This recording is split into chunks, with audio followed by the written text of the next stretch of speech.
Hey there, folks. Walt here for Sci-Fi Writers playing old school D&D, and today on Forgotten Ruin, we're going to be going into some skeleton-infested lands, maybe even doing a recon or two. And to help me do that, we have Lieutenant Rick James, a.k.a. J.R. Handley. How are you, sir? Doing great. Glad to be here. Excellent. We enjoy having you. Also enjoy having Wilbur Aloysius Kuchenmeyer being played by Michael Rothman. Howdy, howdy. Put the sandwich down. Put the sandwich down. I haven't gotten any menu requests yet, so it ought to be interesting to see what happens next. We have Bren Villanueva being played by Sparky. Good afternoon, everybody. And we are all envious of his glorious facial hair. But also sporting the glorious facial hair, we have J Mac playing Crowley. How are you, sir? I am doing well. Excellent. When we last left our heroes, we had some very strange happenings on last week's game. There were you guys had invaded the fort where you had previously gone and recovered an osprey, but you decided to try and make this a base of operations. And to do that, you had to clear out the entire fort. So you ended up going on the side that you didn't go into the last time and encountered some living vine life that pretty much started massacring your people. But there was some dissension in the ranks, and Benny killed one of your own. It was a sad day because Bryce Michael Christopher lost his earthly vessel, but gained a spiritual body who is now torturing J Mac with all sorts of running commentary. How did that make you feel? I just picture his corpse wandering off into the ruin. It centers me.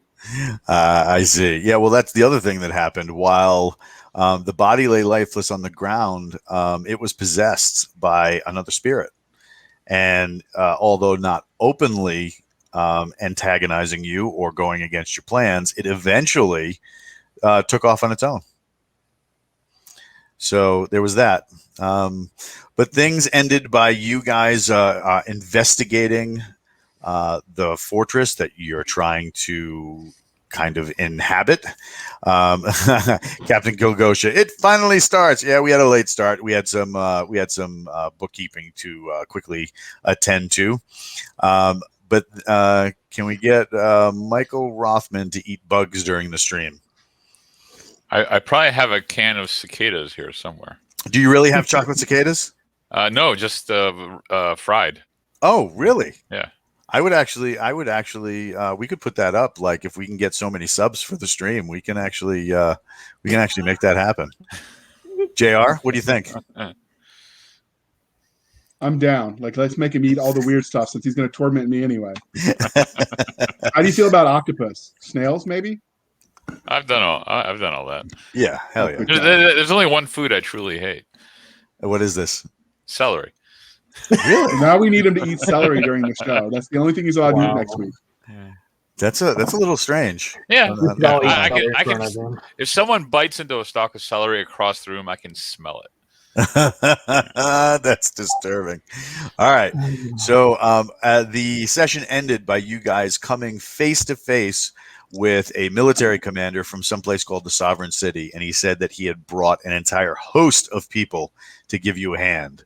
Part of that host included a military flotilla from another region, and because the name of the commander was obviously female,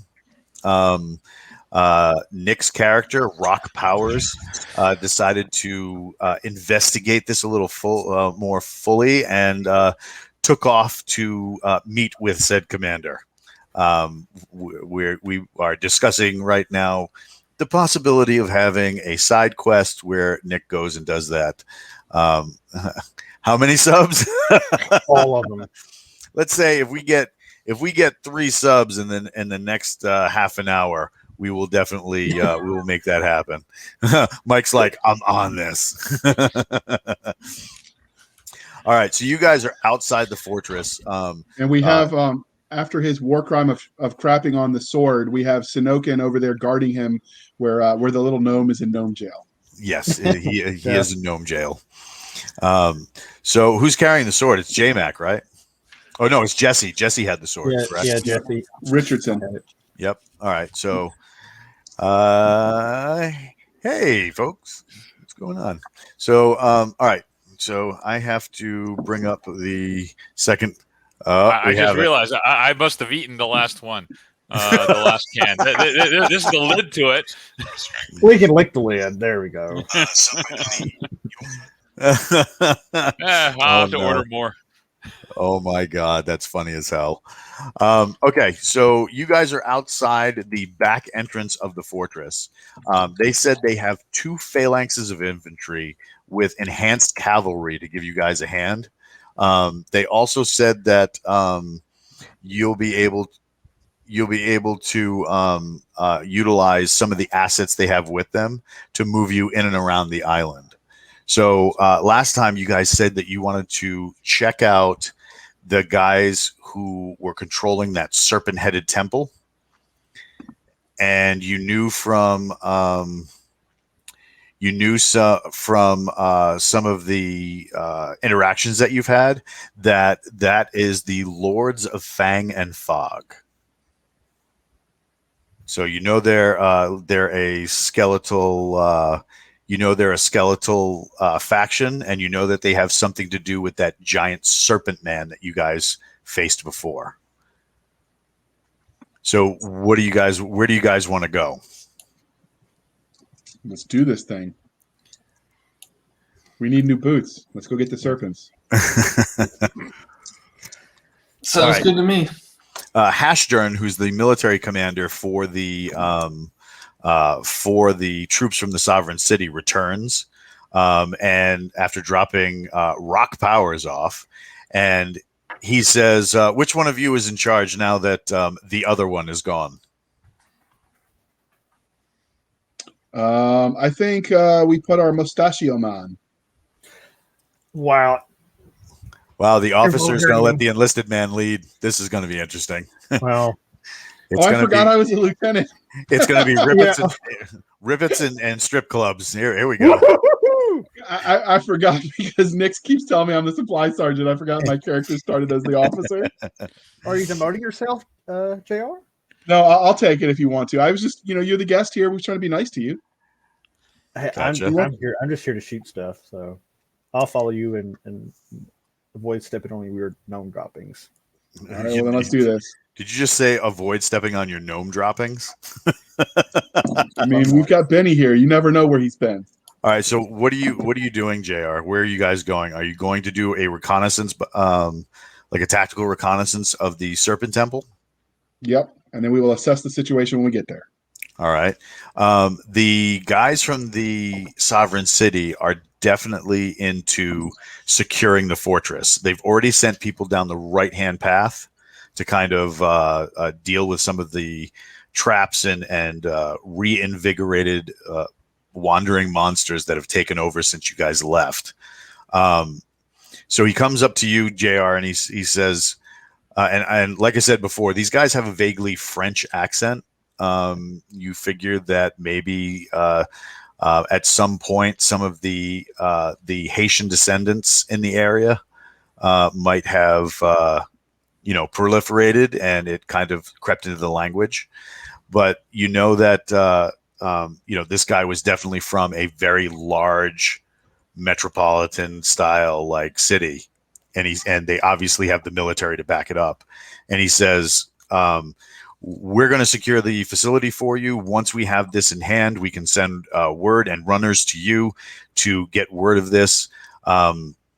We can send a small detachment with you if you like, if you're going to recon a proper way into the temple. Yes, please do. He puts his hand up, kind of waves himself somebody, and you see these things that look like almost like very like if you crossed a unicorn with a draft horse. These gigantic men are on it. They're at least 8 feet tall. They're covered in armor with a green tabard with what looks like a black crescent in front of what is obviously a sun. And then it's got a sword going through it. They're not carrying swords, however, though. They're carrying these large, hollow-headed maces.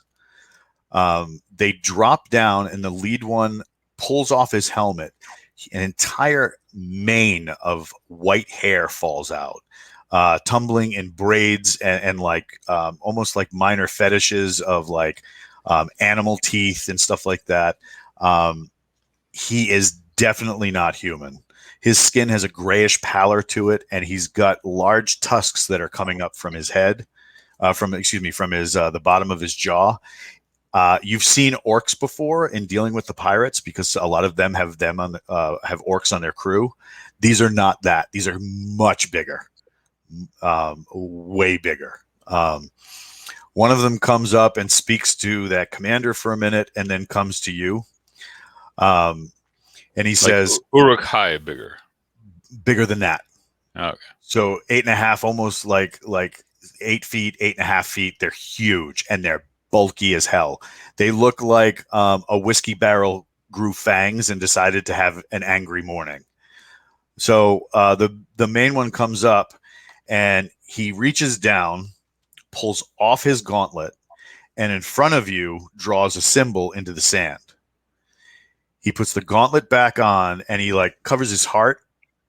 He whispers a few things and then he says, "Can you understand me?" Yes, we can. He stands up again. He says, "I am Gerzai. I am of the old sun. We are priests who are dedicated to preserving the realms of men." He says, there is much ruin and desiccation in this place. We will help you purge it of its evil influence. That's all we can ask for. He says, are you advancing on the temple of Fang and Fog? We are. We intend to scout it so we can prepare to clear it.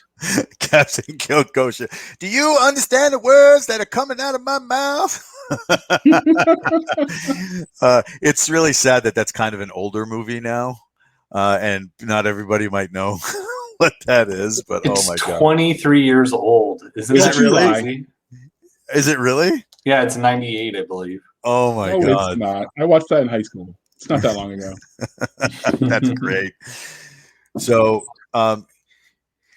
he turns and he says, and he points and he gestures over to his side and he's like, "This is my apprentice, who shall be joining us and acting as our rear guard." He says, "May I bestow the blessings of the old sun upon you." What are those blessings?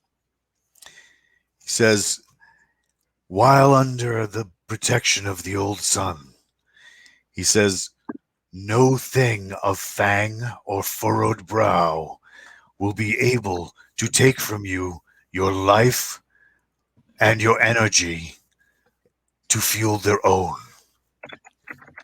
And JR Yes, Rush please do Hour that. is from 98. Oof. Yeah, That's don't mess with me. brutal. Yeah, if it has to do with cinematic excellence, J Mac is the guy. Sergeant Hanley wants to know how long until my voice starts hating him after this. That's actually my real voice. I've been faking this the whole time. So weird. So Gerzai continues to say that. So the way he's explaining it, and he goes into a slightly longer, detailed explanation. Pretty much from what you're getting, vampires will not be able to either turn you or drain you. Anything that would Michael's having flashbacks of certain old campaigns. Things that would be able to steal your life essence, aka your levels, will not be able to do so as well. and you will be slightly invigorated in that you will have a +2 to any saving throw. Okay. So what happens if you're only a level 1 and you get level drained? You're dead? Yes. Okay. Yep, that's usually how it works. So he I'm says, glad my mustache protects me then. he says, I will act as the forward to keep as much of the undead at bay as possible. He says, the members of the Falconen Guard, the troops from the Sovereign City, will act as outriders, an outer perimeter, if you would. He says, will you take the center and guide us forward? Yes. How far is the temple from here? It's a good half an hour's walk through the forest. Okay. Let's do this. All right, so you guys start moving along. As you're starting to go, they lean down and they produce flint and steel. The apprentice knocks the flint and steel against the older one's mace. It lights a small flame. You think he's got some sort of like fuel or maybe even a piece of something that would ignite easily. But as he like blows on it to kind of like start, like almost like somebody stoking a cigar when the tip is lit, he's rotating the mace, causing and like fanning the flames with it by blowing on it. And as he does, the flames transition from like a nice reddish amber color, and they start turning green. And he continues to blow on it until the entire mace head itself is engulfed in flame. And it's a green flame, and it almost looks like he's carrying a torch that he beats people with. But because of his size, for you guys, it would be more like a staff. Okay. He replaces his helmet, picks up his shield, and hands the reins of his horse to one of the troops that are staying on site, and he walks ahead of you guys. Before we start walking, Yes. I signal to Matt Damon. I don't say anything. I just go, and he picks me up and carries me.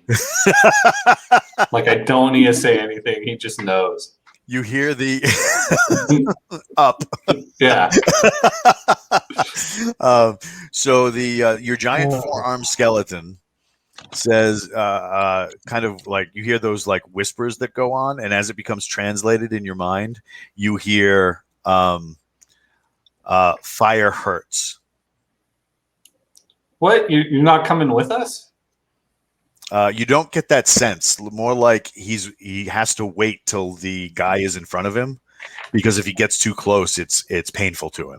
Oh, that's fine, as long as you're carrying me. So a few minutes goes by, and then eventually he picks you up. Do you want him to like mama bear you, put you on a hip or on a shoulder? Oh, I have no preference. It's just whatever he has to do.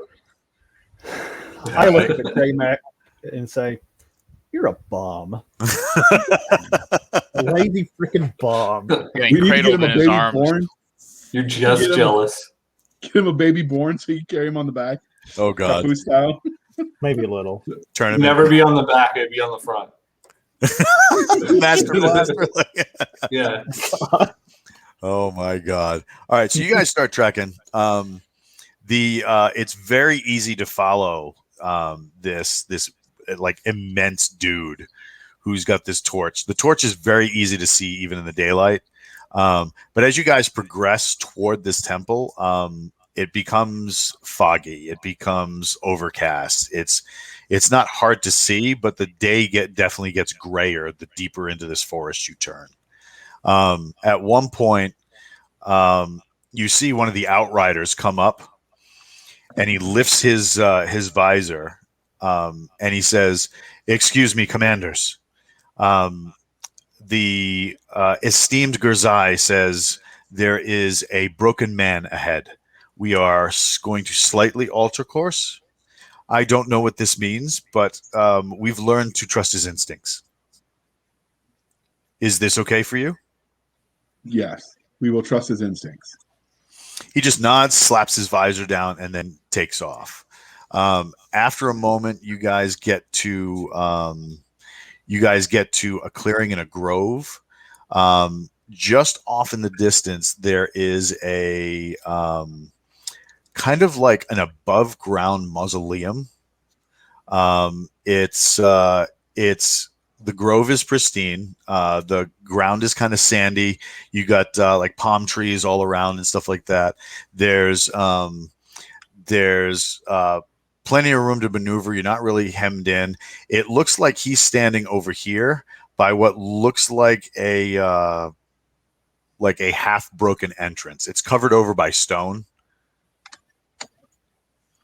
Okay. And then off in the distance up here, you guys can see like I said, what looks like almost like a funeral mound with a giant, large sarcophagus on top of it. Do we recognize any of the writing on the sarcophagus? Does it have any writing, any identifying marks? Not that you can see, but you're not that close. Okay. Matt Damon says that he really doesn't want to get any closer to the guy with the green flame, so he's kind of remaining in place. What are you guys doing? Well, I So tug I on have- his arm, so he knows to let me know. Okay. I put on volunteer to the- go check it out. I put on my shooting glasses to see if I see anything from them. Standing right in front of you is Bryce Michael Christopher, like uncomfortably close. Can he hear me? Can they see him? JR can, because he's got a set of those glasses that you guys recovered from the old fort. Everybody has a set. If you guys put them on, you'll see too. Yeah, I got it. in my back Can I have a set? JMac doesn't need them. pocket. Right. I have a set. So I'm gonna say, hey, Bryce, step back. You're in my bubble. Does he back up? He starts God, I like hope it works. he's like doing like this. He's like, right, and Can I read his JMac lips? JMac hears, oh, what's this dude's problem? Like, I'm too close. Like, oh, come on. Like, why am I too close? I mean, it's not really a personal space issue. I was just, the dude has a torch and like, it kind of burns when you get too close. And if I stay next to JR, he's like, he's like, blah, blah, blah, blah, blah, and he's just going. I just go, You do that to the ghost of Bryce Michael Christopher? yeah. He goes, really? Really? We're doing that now? I'm glad I don't have one of those. You actually have one of those sets of glasses if you choose to put them on. But I did buy okay, it. We want to hear it though. I'm Yeah, going to put do- mine on. nice. So want to say thank you to 67 Indian who just resubscribed. They've been subscribed for 9 months total. We really thank you, man. Really appreciate it. And something weird, like 4 days ago when we weren't even broadcasting, Colder Craft TV subscribed. So thanks. Really appreciate it. All right. So do we see anything up ahead with the glasses or just Bryce? Just Bryce. All right. So I'm going to leave the glasses on just so I can get a little bit of a heads up if they come. I'm going And to flip him off. You're going to take him off? No, oh, he's I'm gonna, flipping him off. Yeah, I'm going to flip him off. Oh, Bryce Michael Christopher? Yeah. J Mac, this is what you hear. He puts his hands on his hips and he's like, ah. That's all right by him. I laugh, but I try not to. 'Cause I don't want him to know that he hears me. Michael, as you start do you go any closer to the dude with the big torch? I do actually. I start moving a little bit forward, and I pull out some sickles. Okay, so you pull those out. Yeah, have They them at the ready. all right. So as you pull them, all right. So you take both of them out. Yeah. Right, and they're not just like, you don't just put them on your belt. They're No, I'm holding in them. your hand. All right, good. All right, so you what do you call it?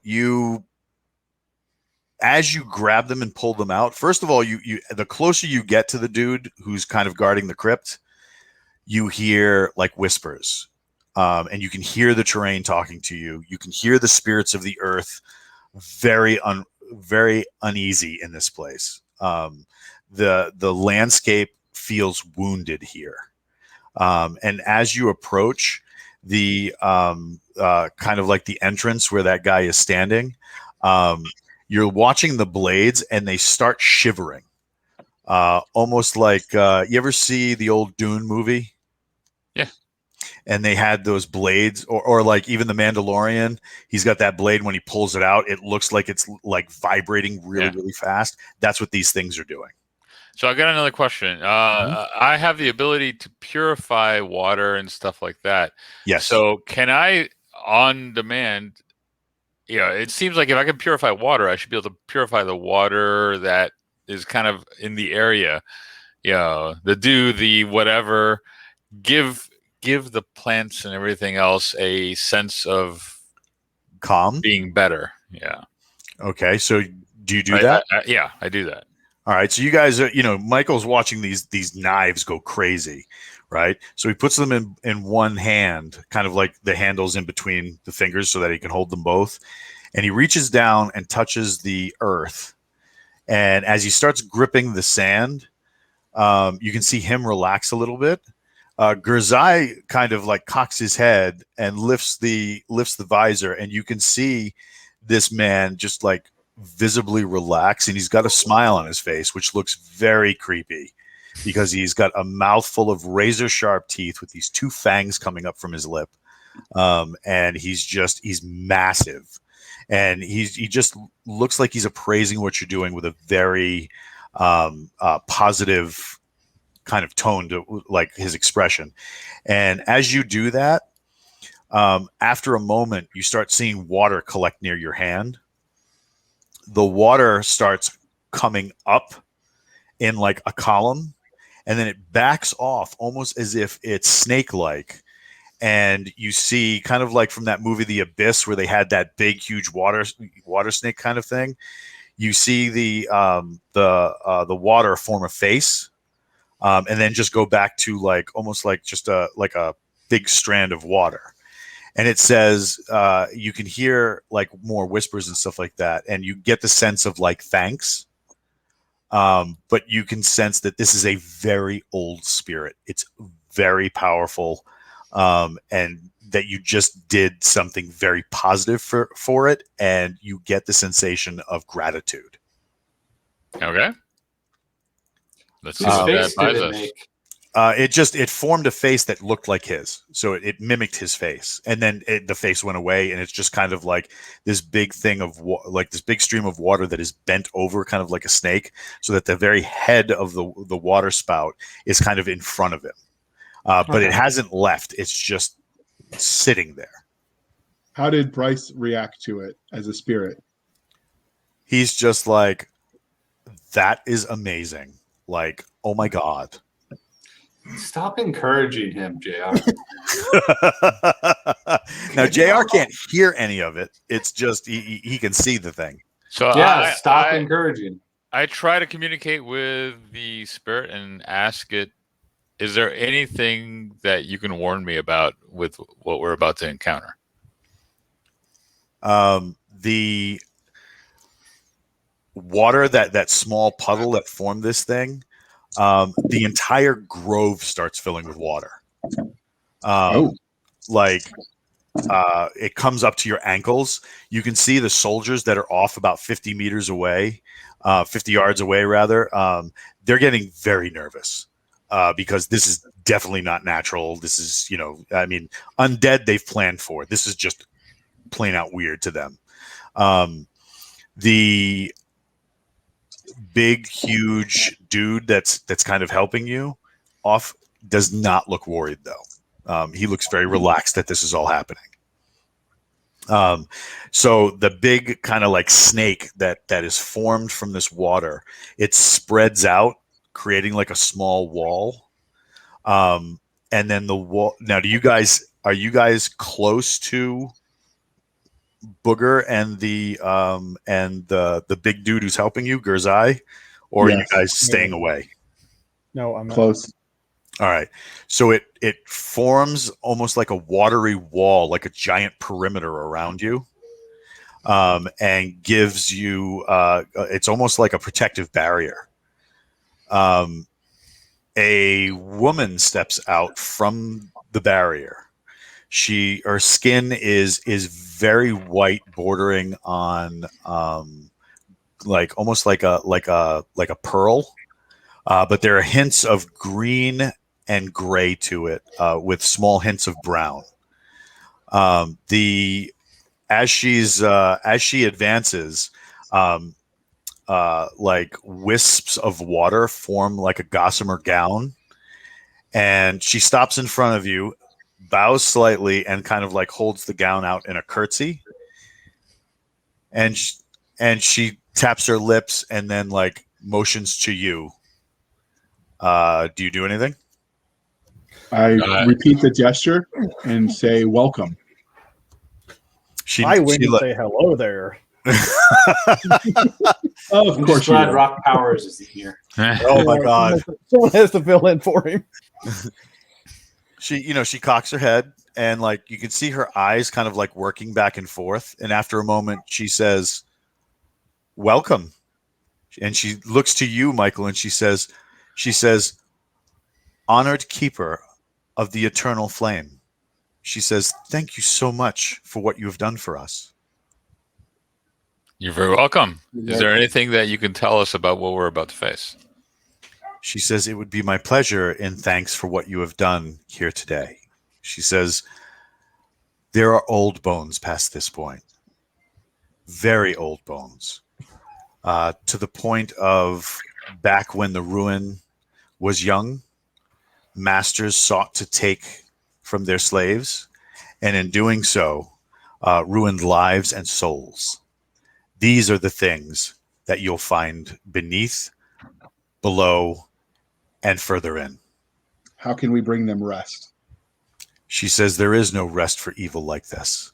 She goes, "Evil such as this hungers, it yearns for pain.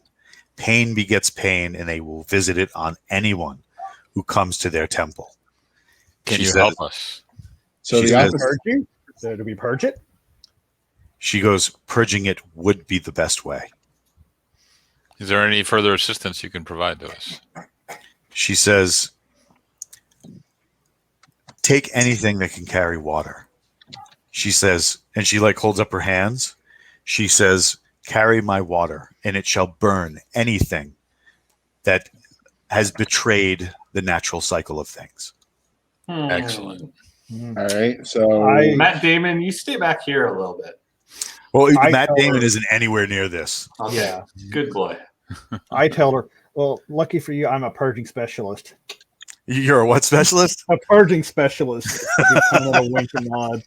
So something I else. start filling up vials.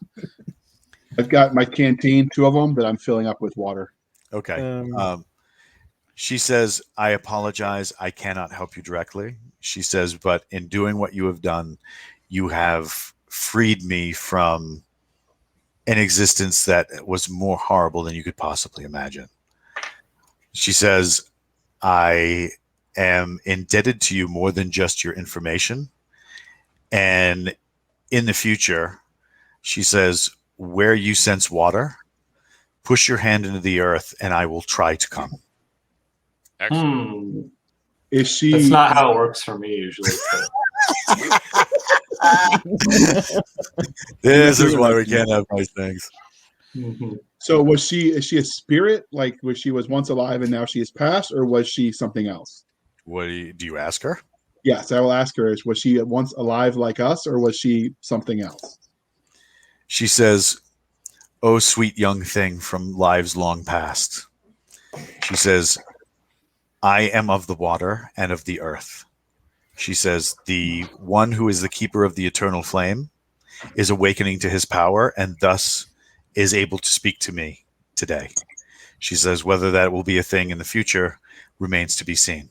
She says, "However, for today, she says, we, and as she does that, you see like all the way around the wall, there's an impression of like, those it's like a square, and it's got pins, and when you push your hand into the pins, it comes out and kind of gives you the shape of your hand.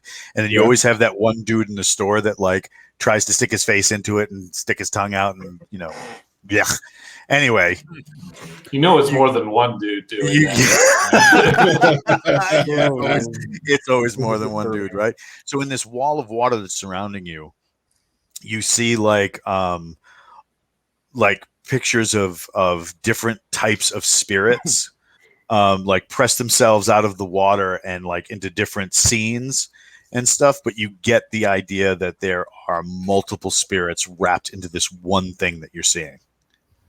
Ask her if she can interact with the physical. I'm asking her if she can interact with the physical world. She says, "Of course I can." And she puts her hand up, and you start getting rained on, JR. But not everybody else, just you. All right, so I pull out my bottle of wine, and I offer her a token of our appreciation, and I pour the wine into her hands. And then I use that to fill up with more water. There you are. She says, she's, and as you're pouring the wine, she's got this curious look on your face, and you tell her it's a token of appreciation. And as the wine hits, it doesn't spill off her hand. It just goes into her hand, and then that's it. Are you trying to get a water spirit drunk? I wanted the wine bottle to be filled up with the stuff to fight the dead people. Yeah. I whisper. And it gives us giving gifts is a way to make friends and influence people. So we got a whole bunch of people that are like the spirits of Gondor, watching. You're getting like a very elemental vibe from this person. And she says, "Curious." So she reaches down and, looks over her shoulder, and one of these spirits steps through the water. And as the second spirit actually comes away from the water like she does, the foot engulfs in flame, and the person catches fire as he steps away from it. It's a man. You can't really get too good of a detail of what he looks like because he's literally engulfed in fire. The central core of him turns black, but he's surrounded by what looks like living flame. And he steps down and reaches into the sand and starts messing with the sand until it turns to glass. Okay. And creates a second bottle. Nice. That's awesome. He sits there and he goes, and it's weird because it's kind of like waving a torch, right? When he makes a motion too quickly, it's got that sound. And he does that with his hand with a flourish. And then he backs up, and there's this huge gout of steam as when he goes back into the water, it extinguishes, but then he disappears, and you guys are kind of left with frizzy hair. All right. When it cools off, I'm going to pick up the bottle and stow it in my pack. Okay. And fill it. Don't you think I might need a container of water, sir? You don't have a canteen? All right. I'll give him the empty glass jar, and I'll keep the. I have a Camelback hydration system. It's going to be kind of hard to pour on bad guys. Just saying. Well, see what you just suck it in your mouth and spit it at them. Oh, I'd like to get a That's a good constitution idea. check on the water spirit. Do you ask her whether or not she's feeling? She doesn't look like it's affecting her. No, but I'm keeping an eye on her, and I'd like to know. She looks like normal, Okay. like it's not bothering her. So she steps back and touches the water, and as she touches the water behind her, she starts to fade into water herself. And she says, "Keeper of the eternal flame, keep learning." She says, "We will be watching." And then she filling up the bottles, guys. As you're filling up the bottles, she kind of waves her hand toward your midsection, and the fetishes you were carrying start shaking and moving. And then she says, "Those things were not for you." She says, "But they are now." And then she disappears into the water. And as as the last of her face like bows into the water, the whole wave that she was just in just crashes down, and you guys are in like calf deep water for a minute or two as it's seeping back into the sand. Hurry up, Phil. I start filling up my hydration system while looking at the lieutenant saying, "Smooth move, pouring wine on a chick. I don't know. You need to take the tips from Captain Powers." I mean, you got to make friends and influence people, win the hearts and minds. They learn this at officer school. But not like they learn this that. at officer school. All right, and once we're all filled up, I suppose we need to look to our ogre / orc / orc hive friend, and the move is yours. He's actually wiping tears from his eyes, and he says, "Thank you for that. It was," he says, "to be in the presence of a true elemental is glorious." He says, "I cannot thank you for what you've done for me today." Well, you're welcome. He says he turns and like looks at the rock that's kind of covering the entrance, and he says, "We must go through here for the next steps that we are forced to take." Okay. Is that where you're going to go? Yep. So he takes his torch and he rolls it onto the ground until it extinguishes. Attaches like a bandolier to it, and then throws it over his shoulder. He says, "You there? Your name, sir?" And he's looking at you, J-Mac. All right, so I'm more up with the group then. Yeah. Okay. Sorry, I had this other ghost in my ear. Could you repeat that?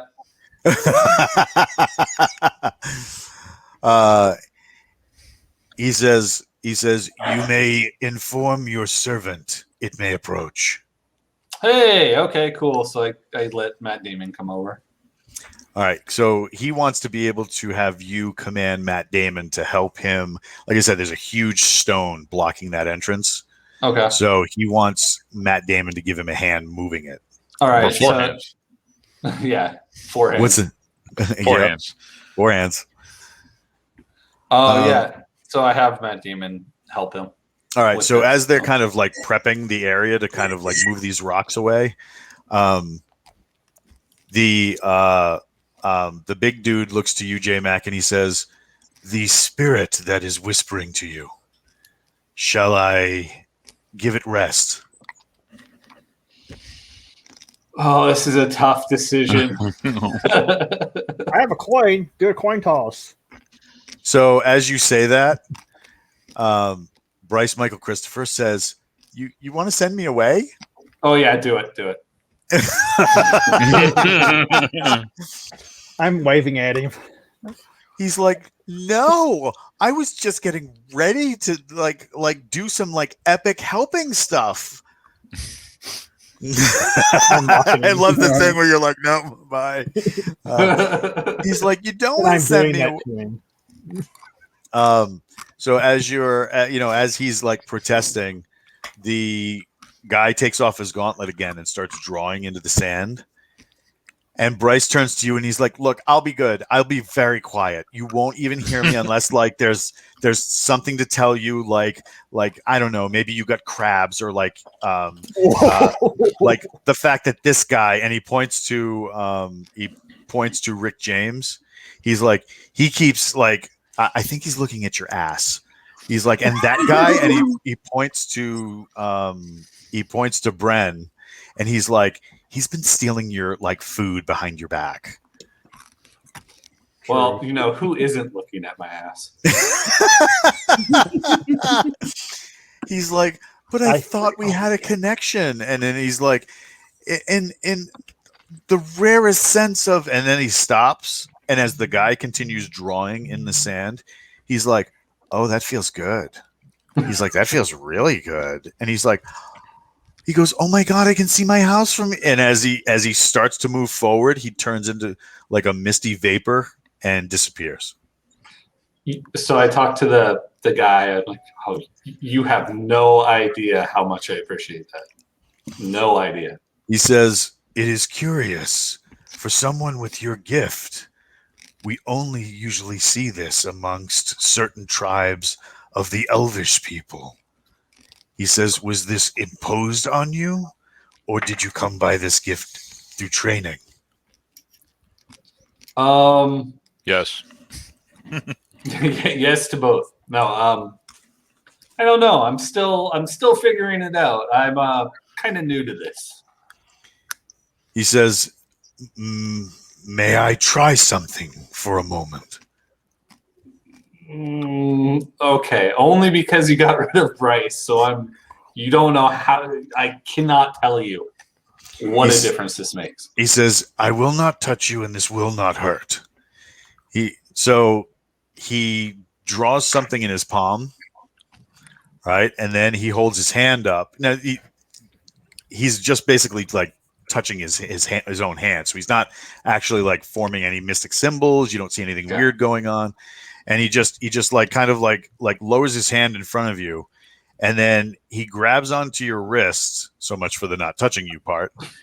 And he says, "This is your catalyst." And he pinches the ring that you're wearing on a finger. Richardson's ring? Yep. I knew his wedding ring was cursed. He says, "This was the thing that started you on this path." Well, it's good to know. Good to know. He says, "It is an old magic formed of much chanting and the words fail me as I have never been betrothed to someone." Yeah, me either. Weird, right? He says, "But this ring, we have seen these periodically from time to time for those who traverse the ruin. It allows you to hear the spirit of the person you were connected to in life." He's going to hear Richardson's old lady. Yeah, Richardson's life. He says, "As it awoke to its power in the ruin, because you were not connected to its intended, it gave you a wide berth and probably allowed you to hear any dead within the area." I kind of regret that. Bryce has made me rethink these powers. So I bring out my 4 magic items and I ask him if he can identify those as well. You go, "Which items are you bringing out?" So I have the lustrous coin that we just know shines unknowingly bright. Mm-hmm. I have the mermaid dagger with unknown magic, the bullhorn necklace, and the serpent belt. All right. So he says, "I am not a mage." He says, "But this I recognize." And he says, and he takes the coin from you, and he's like, "This is very, very dangerous. You should be very careful on how you use this." What does it do? He says, "This item technically is cursed. Have you tried to give this to anyone yet for payment?" No. He says, "This is good." He's like, "You should endeavor to not give it to anyone."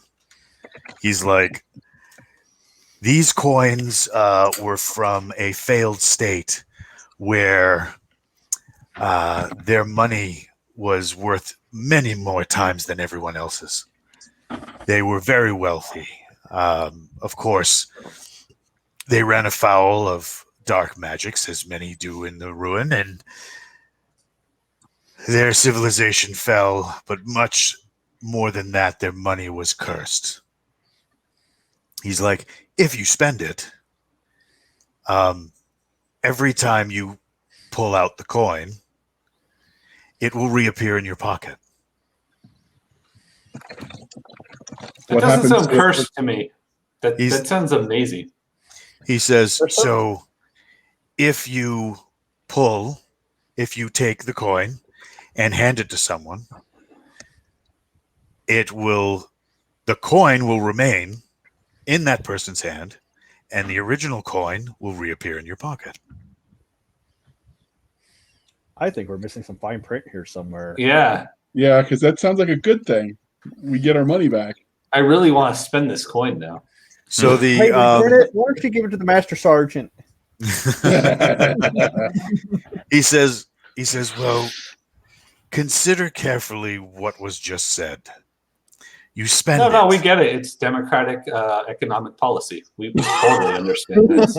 He says, I don't know what this is, but it sounds terrible. Oh, it is. He says, you have no idea. imagine you go to book passage on a ship for your entire retinue. And as you do this, you do it with this coin. And you pay the 100 pieces of gold it takes to buy their passage, all coming from your pocket without ever producing a big bag, so forth and so on. Right. You are now the golden goose, the thing that produces coins from its pocket ad nauseum. Yeah, we call those Democrats. He says, they sound terrible. Like one of these. And I wish Nick were here. Oh God. He says, imagine when word gets out that you are the one with an endless source of coin produced from a single pocket. He says, do you really think you would be left alone? Do you feel you would be unaccosted? Fair point. I'm not smart enough to actually advance a theory on how to use the coin because my intelligence. Oh, I have ideas. Yeah, I have them. I'm just not smart enough to articulate them. He says, like my character. He says, paying for any good with this coin, while in the beginning might seem very advantageous, would turn on you in the end. No disagreement from us. He says, the bull necklace, I believe the mages that came forward with the crew from the sovereign city would be able to tell you what that is. Okay. And the dagger, I would assume that if you used any big knife, you'd figure out how to use it. All right. Lieutenant, that means the pointy end goes that way, away from you. I'm tracking. Thank you. All right, Mustache Man, we're gonna get this show back on the road. All right, so you guys. So Matt Damon's at the. He's pulling on the rock. Has he moved it? So you got Matt Damon is right here, right in front of the entrance, right behind this burial mound. You have, like I said, the stoned off section where you have this giant sarcophagus on the top.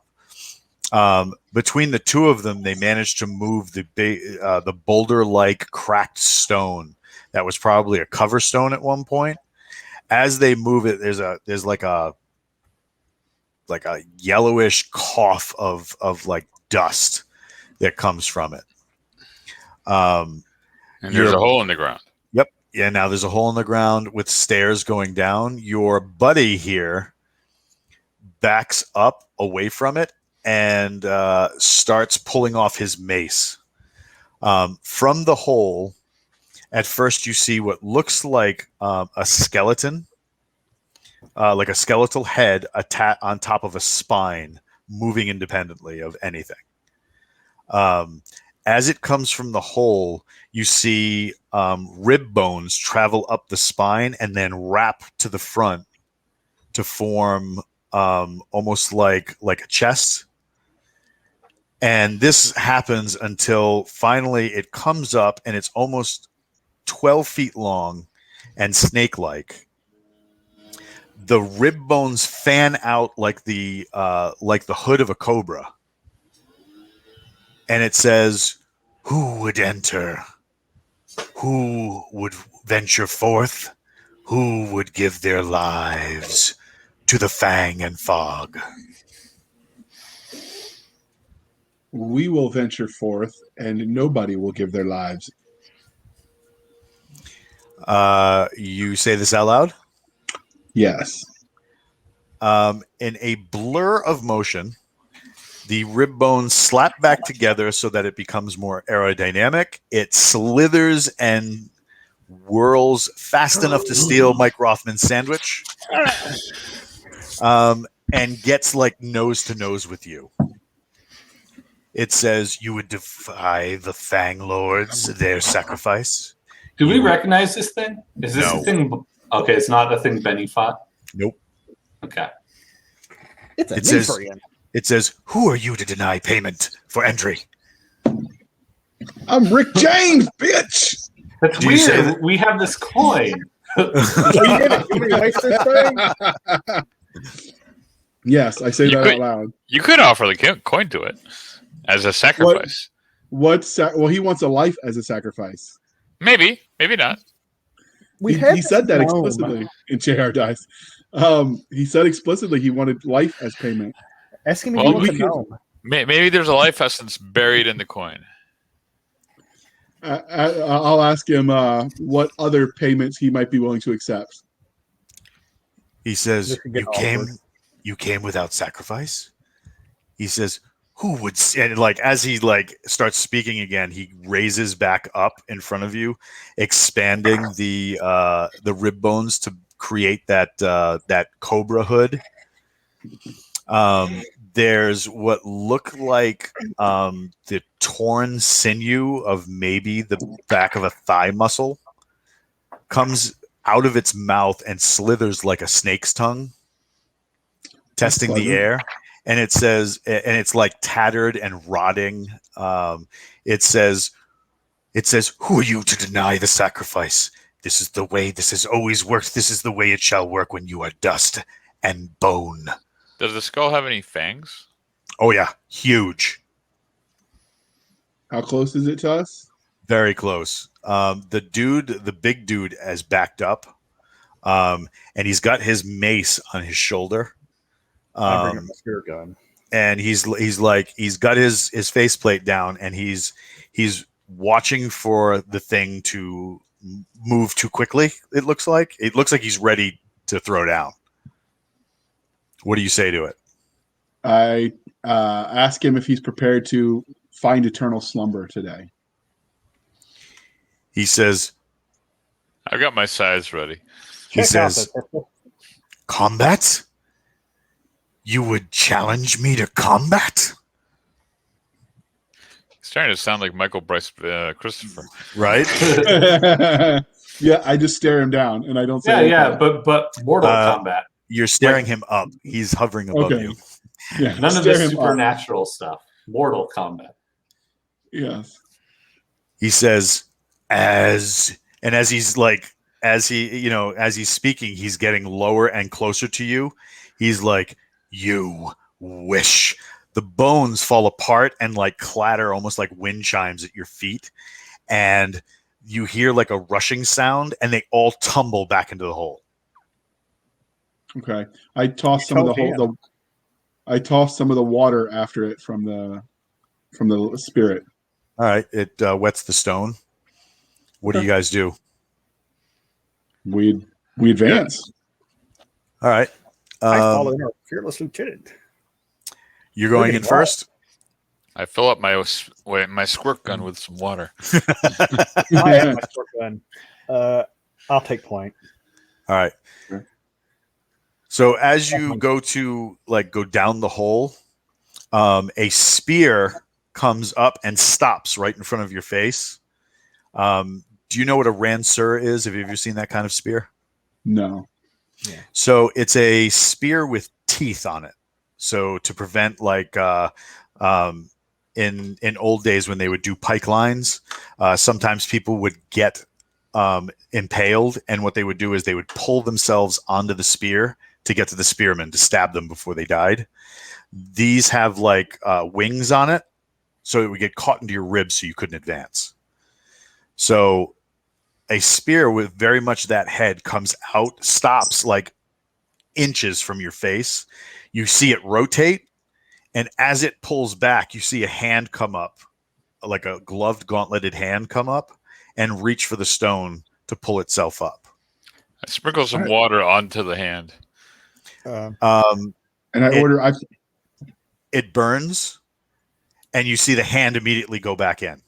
I grab by the charging the carry handle on the back of Villanueva's armor, and I yank him back. All right. Do you guys get bottles of water ready and stuff like that? Yes. No. So are my weapons doing anything different, or is it just kind of vibrating like nuts, or do they vary at all? Were you holding them? I am holding them, yes. They it seems like every time you start to get like antsy, like combat might happen, they start that like vibration trick. Okay. Are these the weapons that get heavier over time, but they don't for Wilbur, right? These are the magic kopashes that he had. So imagine like a farmer's sickle, just not as severe, right? It's almost like a lazy sickle. Like somebody took an executioner's the death scythes and put a handle on it. It's like a thin scimitar. Yes, but it's curved the wrong way. Right. Okay. Right. And they're not very long. They're about maybe 13, 14-inch blades. But when you're holding them, with the handle, they give you considerable reach. Richardson was the one that had that sword that got heavier and heavier over time. So KTF Fiend is like, fraggers out, y'all. And of course, you guys have expended your grenades. So until you get the forge running. I will be taking a long pull off my hydration straw. I'm going to go for it. My intelligence is low. I'm going to try something stupid. Okay. The thing that reached up before, after the spear came out, this time you see 4 spears. Same thing. They come out, they rotate several times, and then they go back in. After like, how long do you wait before something else happens? I was gonna say, if it comes out on a regular basis or they're waiting for us, I was gonna try to take a swipe at one of those spears before it retracts itself. I'm gonna send an acid splash on it. They came out, and then that was it. All right. Do I hear any voices or anything? Can we? Oh yeah, tons. Thought so. It sounds like it sounds like an entire chorus of people singing in a whisper, but it's like the old Hobbit cartoon. It's that very rhythmic to drums type chanting that if you could hear it all the way, it would sound very much like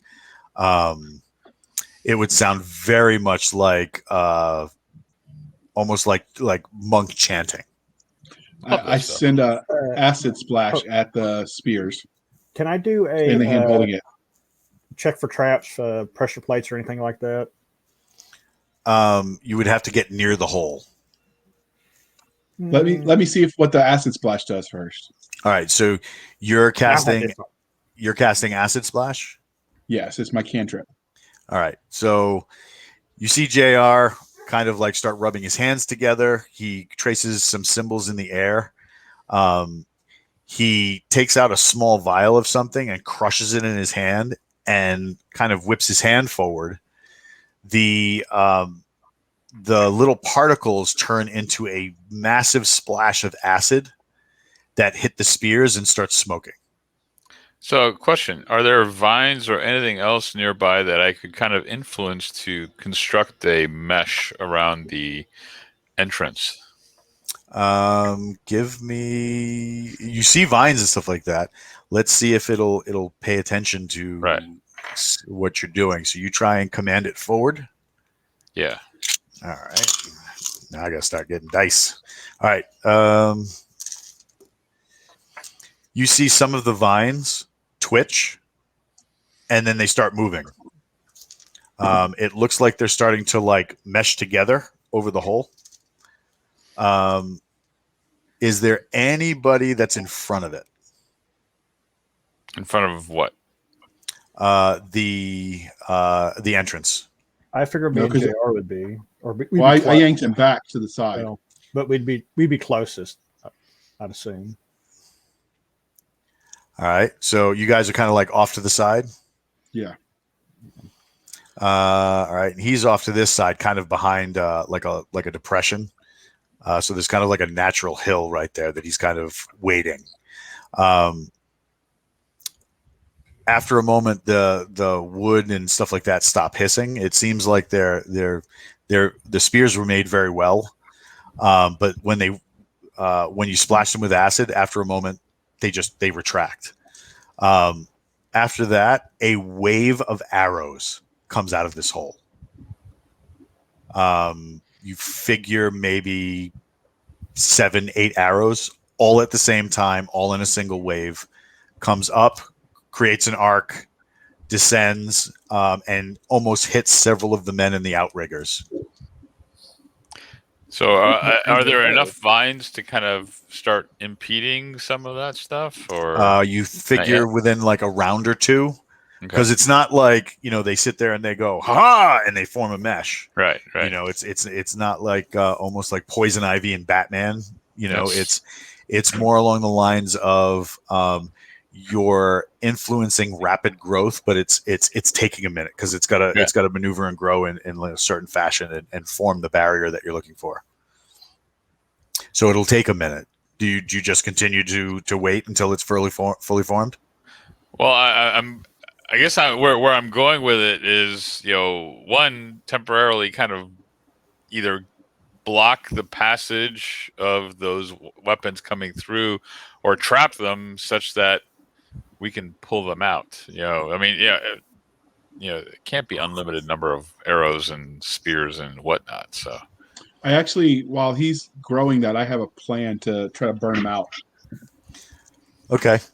I have a vial. So you're gonna burn his plant mesh. No. I'm gonna Plant throw it lives before matter, the- JR. Yeah. They do. People for the ethical treatment of plants and all that. But no, so they're not fully formed yet. So while they're not forming, I want to throw a vial of oil down into the depression, into the hole, and instantly cast a fireball at it. So I know the fireball is weak, but when the fireball hits my oil for my lantern, it should make a bigger flame and burn out these dead guys.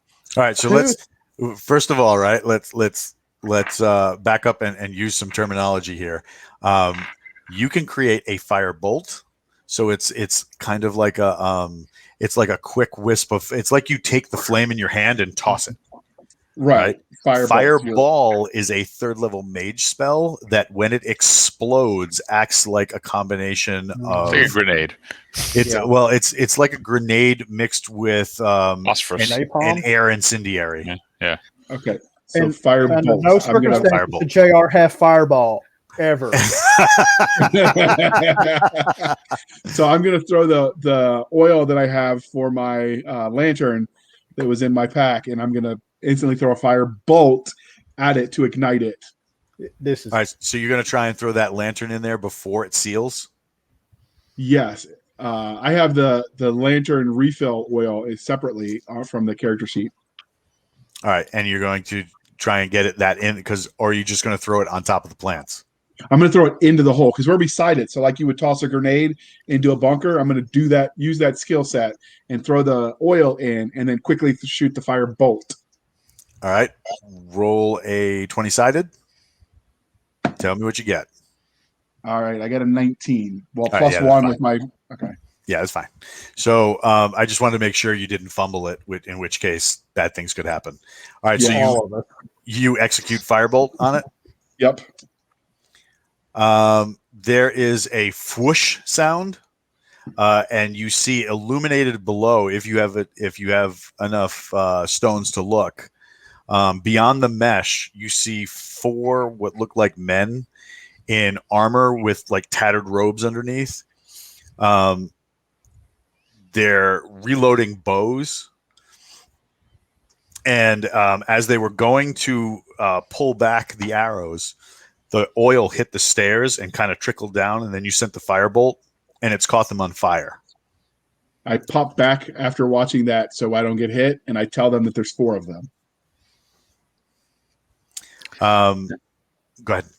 I was gonna say, can I get, as the mesh is forming, have the mesh start to go down, like down into the hole, grow into the hole. So, ultimately the goal being, if even if like if what JR did stop them from immediately attacking, entwine them, right in the vines.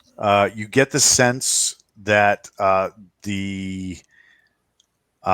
you're getting resistance from the vines, almost like that's fire. This is Fire not good. bad. We don't want to grab the fire because right. plants fire bad. So we'll hold off and see what happens. I'm assuming these things aren't dead, or they're still moving, or whatever. Well, you don't. The first thing that's creepy is you guys don't hear any screaming or the typical things that you would have if somebody was caught on fire.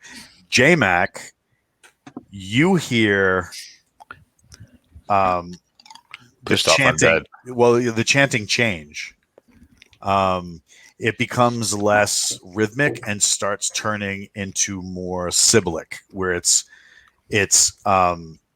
sounds like you have 1 or 2 voices rising above the din saying something else. Oh, I think we can go in, guys. Go on. I can hear them. They're leaving.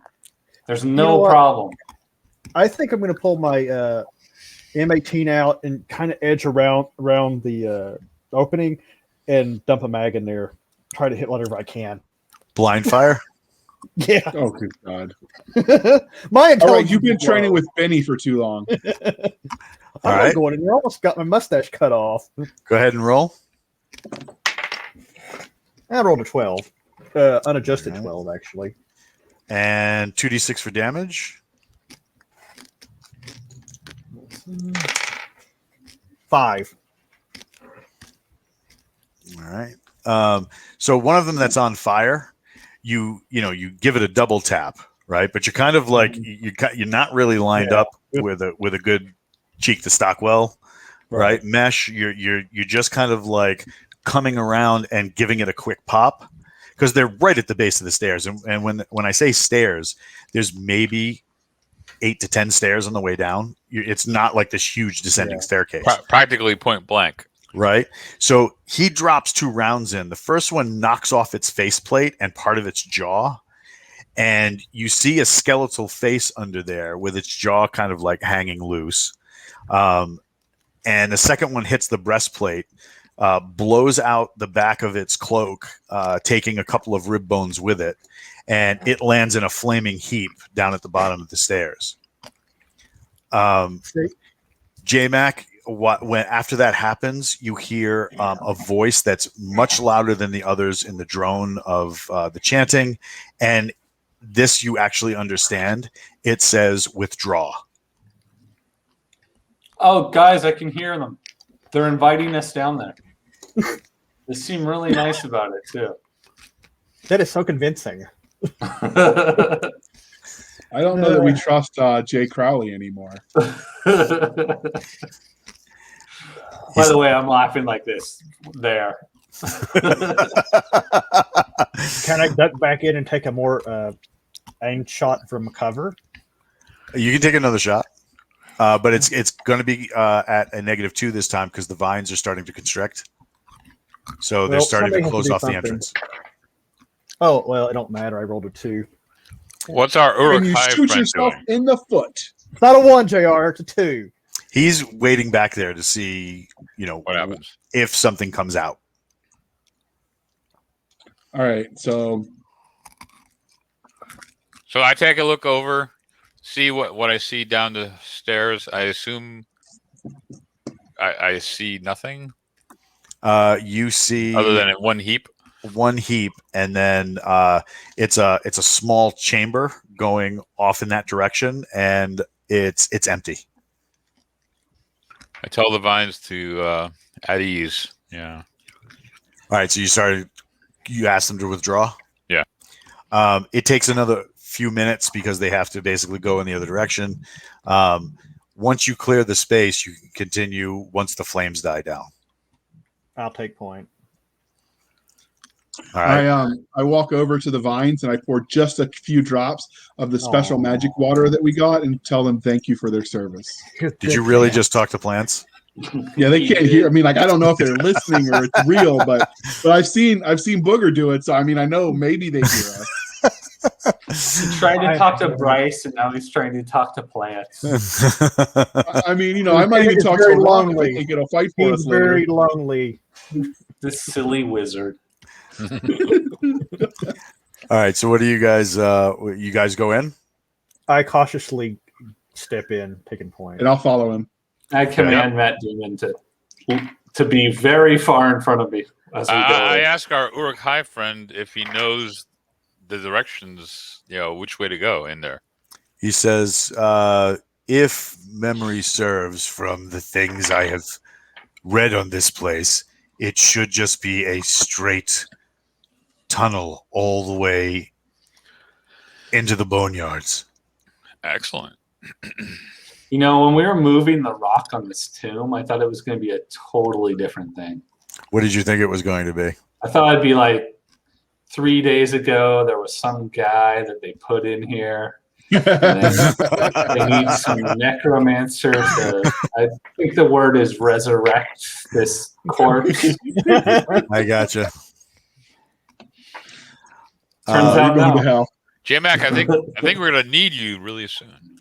The boneyard sounds like a good place for that. Yeah. All right, so you guys progress. There's it's a tunnel. It's not very well kept. There are places that are falling down in tons of spots. It looks like it's definitely seen better days. It's like flagstones put together, almost like that amazing sandwich that Michael's eating. Well put together, epically manicured. But there's no torches or anything. So if you want light, you're going to have to produce it. Is there any lichen or anything else, any moss that might glow naturally that I can ask for assistance? No, not in this particular area. I suppose we don't still have our night vision or anything like that, since it's been a while. Oh yeah, it's been a long time.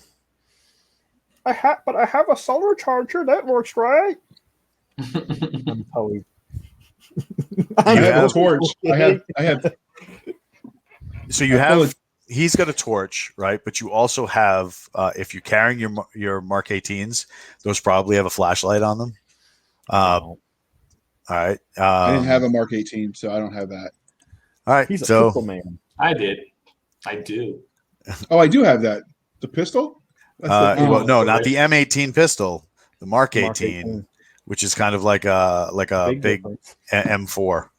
Oh yeah, I didn't have that because I was the pilot. All right, so I light a torch, and I'll ask if anyone else wants a torch. I need both my hands to do what I do. So yeah, just put 2 of them in Matt Damon's lower limbs. All right, I'll give him 2 of them too. That's how you do. It actually goes quite a ways. So you're going really deep into this place. There's light coming through at spots, and it's not like really great sunlight. It's kind of gray because the area you're going in is overcast. So it's almost like entering this domain. Somebody is forcing the weather to do this because everywhere else in the island is sunny. As you progress, there's what looks like up ahead, the flagstone starts to widen, the area starts to widen, and you come upon an area that opens up on the outside of a cave, and it looks very much like a a graveyard. It's a straight shot though. It's not like a bend at the door. There's no bending. It's just straight on in.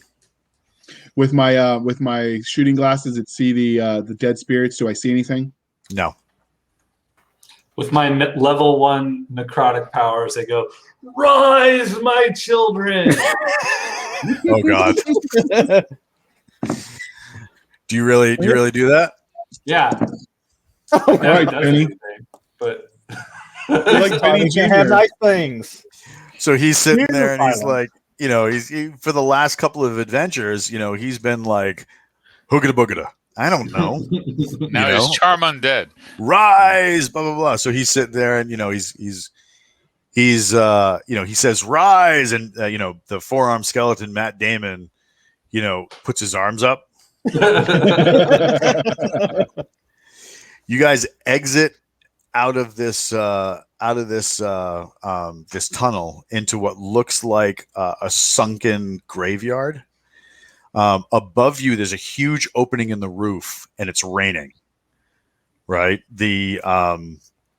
It looks like at some point this area was above ground and then just like basically caved in.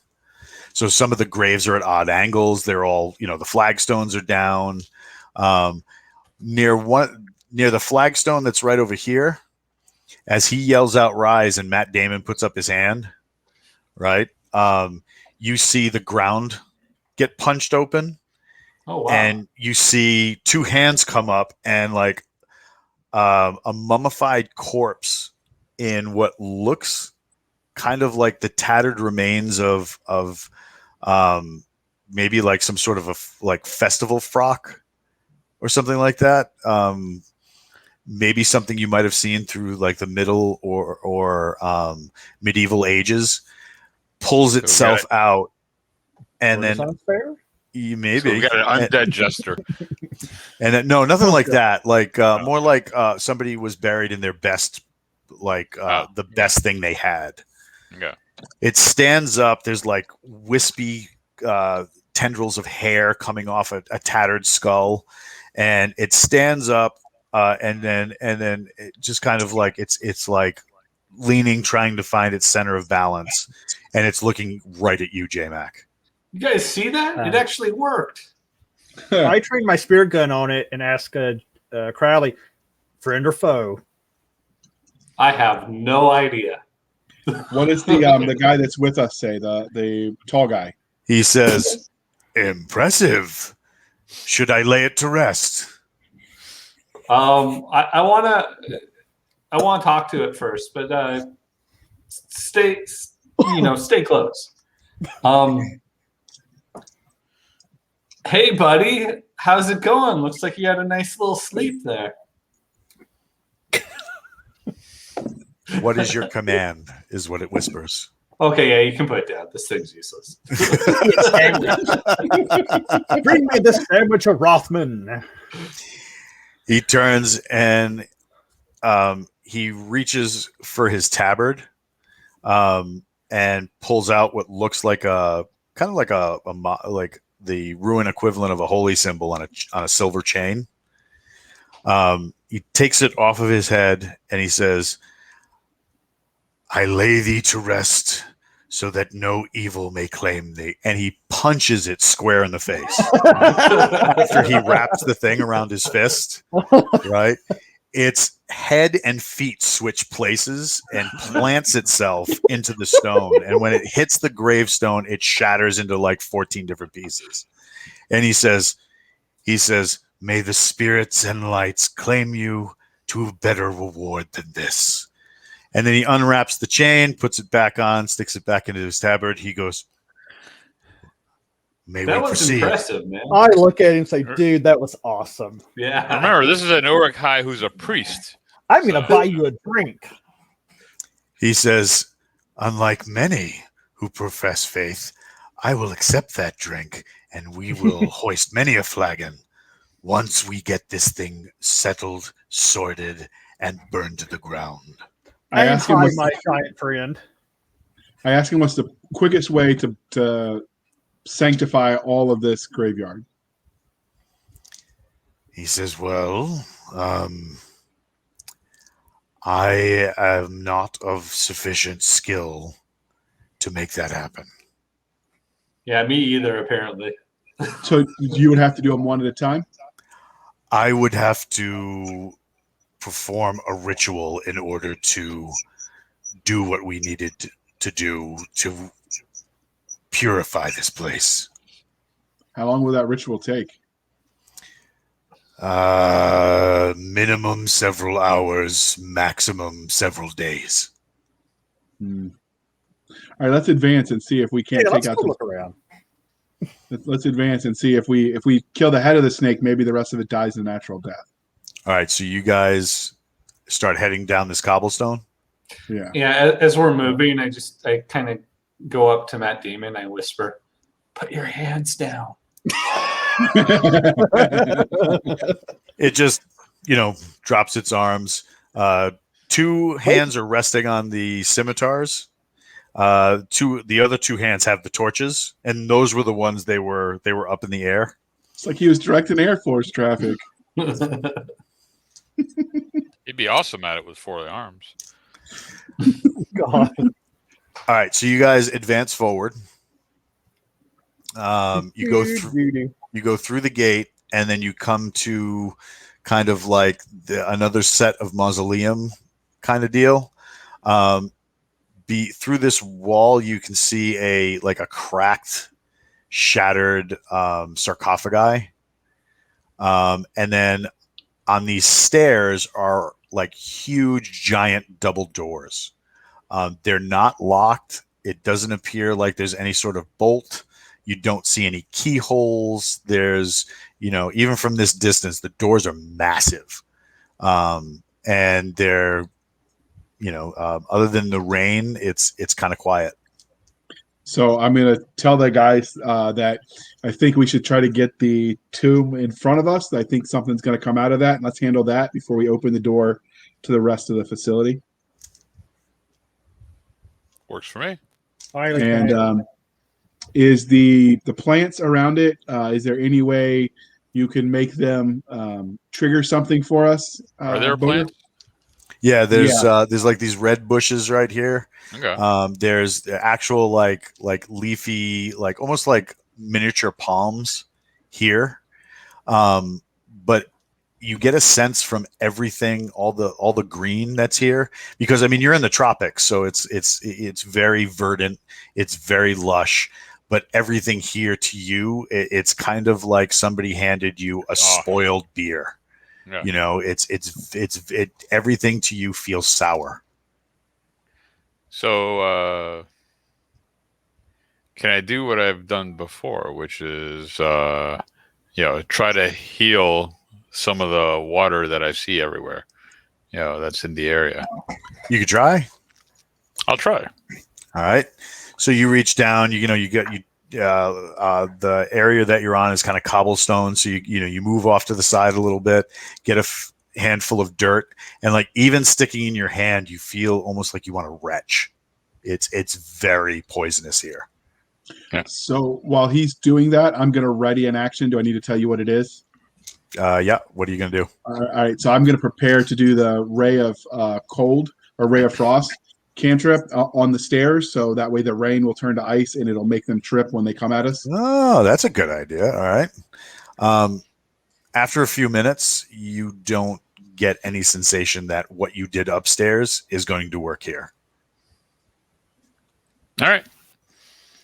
It's like you kind of get the sensation that it's like it's being fed poison elsewhere. Yeah, like you're trying to throw iodine tablets to clear a swamp. Yeah, make fresh water out of a swamp. It's just not going to work. Okay, fair enough. I get my sickles ready. All right. I'm assuming they're vibrating like nuts. Oh yeah. All right. I have my spear gun ready. All right. Oh my God. Be careful with that thing. That thing's like a portable tactical nuclear weapon. Yeah, last time it almost killed me. Yes, it did. Crowley. I'll stand on the front of you guys. Dude, I never actually kill you. I know. You just come close. But don't worry about it, man. I got you. You know what though? Villanova is the kind of guy. He's been going around to everybody telling people he's the one that did that. He's the one that made the big magic happen. Don't listen to Crowley. He's full of shit. See, look, how did he do it? It's my spear gun. JR, maybe you'll just be my first successful reanimation. Oh my god! Let's see if I get a total party kill. What is our big friend saying to our antics right before we're about to get into battle? Oh my god! Crowley kills you, then raises you as undead and kills you again. Exactly. All right. So, what are you guys doing? Do you advance? Do you hold up? What are you doing? I'm holding position and to maintain a good field of fire over the staircase and. Which staircase? Because there's three. There's stairs. All right. Yep. The central one. All right. So this is a sarcophagi here. The door that would have been here is been long broken off and gone. You have right here. There is the big double doors here, and another set of big double doors here. All right. Let's see. I think Matt Since Davis. I'm ready my action, I'm going to ask one of them to shoot into the opening, into the sarcophagi in the middle up those steps to see if we can trigger something to get them to come at us. Not yet. We just need to shoot in there? Yeah, just to shoot in there. Shoot an arrow in there or a bullet, whatever. Just shoot into the opening and see if we trigger I'll shoot a bullet in there. See. You've never seen anyone shoot a bullet like I'm going to shoot a bullet in there. Oh, no. No, I'm just going to shoot a bullet in there. All right. So there's a quick pop and a flash because it's pretty dank and dark in here. From this like carved falcon's crest that's kind of inlaid into the stone, you see kind of like the mist that's coming from the rain coalesce and kind of like falling on something, almost as if something was invisible and then is now being coated by the water. It stands. You think it's got the basic shape of a man, and it comes to the base of the stairs and stops. Guys, I think we have a predator. I think you're right. It says, "Who are you that you would venture forth from here?" That's what Crowley hears. Everybody else hears the most horrific scream, like a bag of cats being set on fire and then like catapulted into a brick wall. It's awful. Oh, I know that language. You just hear, who are you that you would venture forth from here? We are brave adventurers from an unknown land. Now, do you guys do anything after that? Because, like I said, it sounds like it sounds like screeching and screaming. And then he's just like, "We are adventurers from a." Right. Is he? I look around and I'm like, confused. what's wrong with you guys? I mean, can you see through him? Does he look like a spirit or corporeal? It looks seriously like something is raining on something that's invisible. Okay. But as the water like sits for a minute, like the water hits, forms like the shape of shoulders, upper arms, head, torso. A slight outline. Yeah, and then when that water drizzles a little bit, it then falls straight down to the ground, almost like it's falling through what's there. Yeah. All right. So no reason to believe that a bullet's going to do anything to this thing. It's not advanced yet. It's just standing there, right? It's right at the base of the stairs. So once it was moving, I would have shot my cantrip to try to trip it. All right. So you successfully execute the spell. The water raining down turns to ice, and it doesn't affect him in a little bit. It doesn't even freeze him. Doesn't do anything to him. He just descends the stairs. All righty. J-Max got some crazy song lyrics going on in the chat. We've got some water, by the way. Remember the holy water. I pull out my short bow and I ready an arrow to shoot it. Do you say anything else to it? We're here to cleanse the land. You're talking to a screaming monster. A screaming invisible monster. Screaming? What are you guys talking about? That's it. I'm out. This is the most polite monster person / anything we've met so far. I don't / invisible dude. Like I said, you guys all hear screaming and screeching. J-Mac, you're hearing like very calm, very easygoing. Right. It says the Lords of Fang and Fog are concerned at your advance. They have no reason to be concerned. We're just here to loot the place. They might take exception to that. Oh, that might be a problem for us. He says, I am no guardian. I will not hurt you. I can only ask and answer. And then answer and ask in return. He says, they would ask that you leave this place. Okay, I got no secrets from you. Is that a sarcophagus up there? Is that booby trapped? It is not. Who's in there? He says, my earthly vessel was laid there so that I might find rest. And it has been since corrupted by the Lords of Fang and Fog. So I while he's talking to Crowley and all we hear is screaming, I sort of gesture at our big friend and sort of give him a head nod so he knows what I mean, to tell him to send this guy to his eternal slumber. He kind of like nods, but he's like waiting for something. Can we ask the guy what's behind door number 2 and 3? He says the doors are the doors will lead to both sides. They both lead to the same place. They will lead you directly to the Lords of Fang and Fog. Are the Lords of Fang and Fog, are they friendly? They can be negotiated with. Do they have names? Will they take a gnome? Will they what? Kick a gnome? Take a gnome. I'll take a gnome. He says their true names are theirs as secrets. I do not know what their true names are. If I did, I might be able to bargain my way out of this existence. Well, that's really sad, man. Dude. We have someone who could send you to a peaceful slumber if you're willing. Would that be you, JR? No. J-Mac, are you relating everything he's saying? Yeah, I'm telling you. Okay, because otherwise they wouldn't be able to kick a gnome. They wouldn't be able to understand. So yeah, it just says that if I knew their names, I'd be able to negotiate for my own release. Okay. So on the stage, there's a big poison cloud. Is that the deal?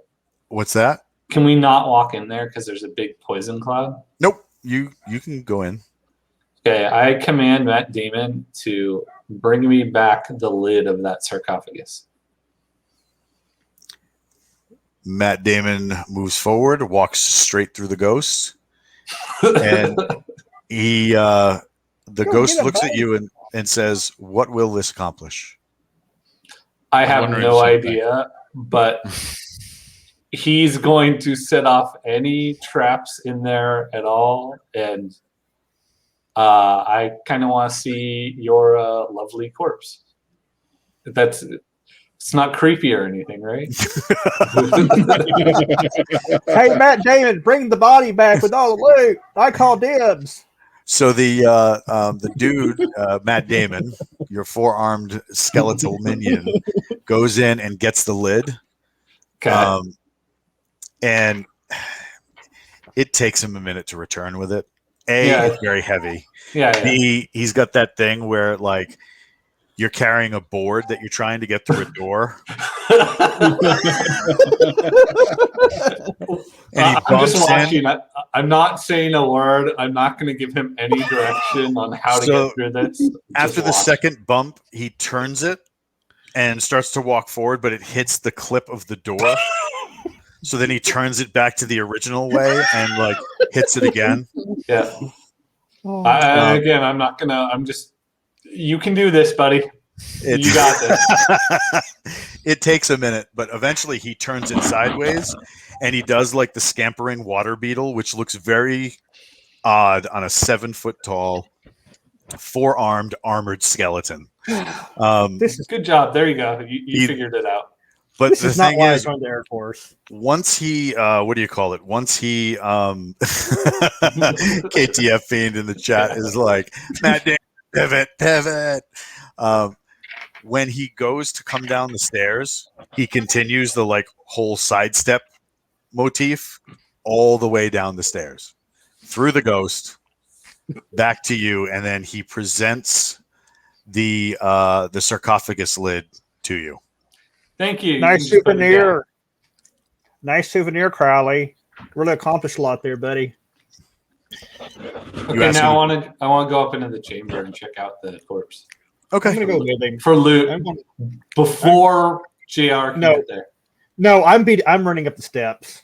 As you guys move forward, your friend, the big, huge priest, like slaps his hand onto your shoulders to stop your forward momentum, and he says, "Whatever you do," he's like, "do not pass through the ghost yourself." He's like, that'd be weird. He said, I had protection for you before we entered this place. That protection does not extend until we leave this place again. Cheap. I had no plans on walking through a ghost. That sounds. I'm going to stick around that dude. Yeah. All right. So you sneak around, you go to the sarcophagus. The sarcophagus, pretty sizable. It's nice way to spend an eternity. It's big. It's really big. Is he wearing any rings or jewelry or anything? He's not. It looks like he might have been buried in what looks like priest's robes. But any sort of jewelry or finery or anything like that, the priest's robes look very simple. Bummer. Is there none of it did him any good? Yeah. I was like, damn, this priest must have had a vow of poverty. Those damn Franciscans. Can we search the sarcophagus for like, I don't know, anything in it or disease, false bottom, disease? Yeah, just dump it over and dump him out and totally show him respect. Roll a 1d6. Okay. Everybody who's checking can roll. I'm not. I rolled a 6. I got a 1. Okay. Well, we balance out. Yeah. Rob, you get you feel like a pressure plate. Okay. Uh-oh. Like something that's being pushed toward you, and it observes like it's part of a flat surface of where the body is resting. Mm-hmm. But when you push, you can tell it's under pressure. There's some sort of spring or something. I point this out to my fellow people. Did you just hand step on a landmine? Maybe. Maybe. You want to see what happens when I take my hand off? No, I do not. Well, I assume the body's maintaining pressure. It's under the body that. Well, no. So the sarcophagus is very wide. Oh, so this thing is kind of like lined in the center, and when he right. was like pushing down on the outer stone, he caught it. How attached to you? How attached to your hand are you? I'm as attached as anyone, I suppose. And that's going to be a problem. All right, I walk up to beside Get Matt him. Damon in here. I go around the ghost. I walk up beside him, and right next to his hand, I shoot a ray of cold, trying to freeze it just enough to buy him time to get his hand out. You're going to freeze my hand off. I mean, Why don't you you just move the body onto the pressure plate and squeeze your hand out? Well, I don't get Matt Damon to come here to hold it down because he's a big skeleton and I'm sure he can take a lot of damage. I don't care about him. Nah, 3-armed skeletons are so weird. Because we don't Not have as weird as a one-handed guy from San Diego. Dude, I'm a necromancer. I can reanimate body parts. You're good. Like, don't worry about it. I've never seen you do this. I don't believe you. Yeah, I've never seen you do it either. While they're arguing, I need practice. While they're arguing, I'm going to do what I said and shoot the cold to see if I can freeze it enough to get him out. So you're doing an attack roll on his hand that's on top of a pressure plate. No, I think it's a great idea. Somebody go up and get a headstone. I take a step back. Well, what does my 6 roll do? Nothing. He's muted. Nothing. Sorry. Yeah, you didn't find anything. Okay, I take a step back and let JR. I'm wondering why we aren't using the body that's actually in the sarcophagus, sliding it onto the pressure plate so he can. Because we don't know what's under him. See, that sounds reasonable to me. But I'm also watching JR like conjure up magic in front of me and aim it at Sparky's hand.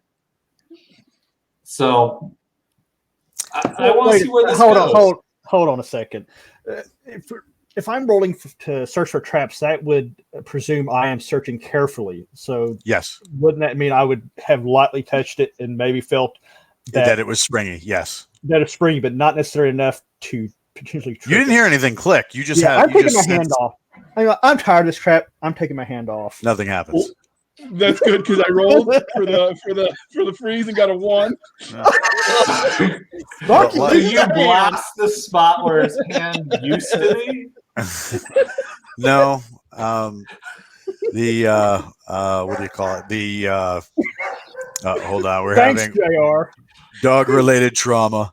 I'm going to shoot you my spear gun. I hope I get a 20. Yeah, there's no roll for that, JR. So you're safe. I'm safe. So yeah, you're safe, Rob. So you freeze the plate. All right. Then I'm going to use let's see, the torch. I'm going to push because it's going to be a little bit different. So I'm going to push on the plate with the torch. I'm stepping back. Yeah, I'm taking another step back. Why don't I get some stones or something, jerry rig a trap with a long rope so that from far away I just pull the rope and we see a whole bunch of stones land all over the plate. I like the engineer's idea, but JR, you do your thing. We don't have a lot of time before potentially the Fang Lords over there wake up. Maybe they've been asleep for 1,000 years. Yeah, I'm leaving the tomb. I'm gonna poke I do want to practice my reanimate body part. So JR, like, no, you hit it. Do it. I did it with I rolled my D20 to poke it with the stick with my torch. All right. Hard. So you push down with the torch, and it's got play in it, almost like it'll turn. All right, I'm gonna once it's down far enough. I push down to get it open to turn. All right. Yeah, it turns. And when you turn it completely, it slides away very, very quickly, almost as if there was a counter spring on the other side. And I jump back so I don't fall in the hole. What do we see? I see in the sarcophagus that hole, right? There's a hole in the sarcophagus, probably like a false plate, and you see a small box inside. Right, so I found the trap door. Maybe something about this size. Okay, and do I detect magic? Do you cast the spell? Yeah, we might need it later. I'm gonna let Villanueva stick his hands in there. Why don't we have the skeleton retrieve the box? He's too busy carrying around souvenirs for Crowley. I carefully inspect it for traps. You don't see anything. Okay. I pick the box up. Is a small box a euphemism, Lord Dalius? It is now. Rock Powers is not here, so yeah, exactly. I fling the box. Okay, I fling the box open. All right, so you set it down on the nearest thing. You open it up, and they all die. No, it looks like a piece of black glass.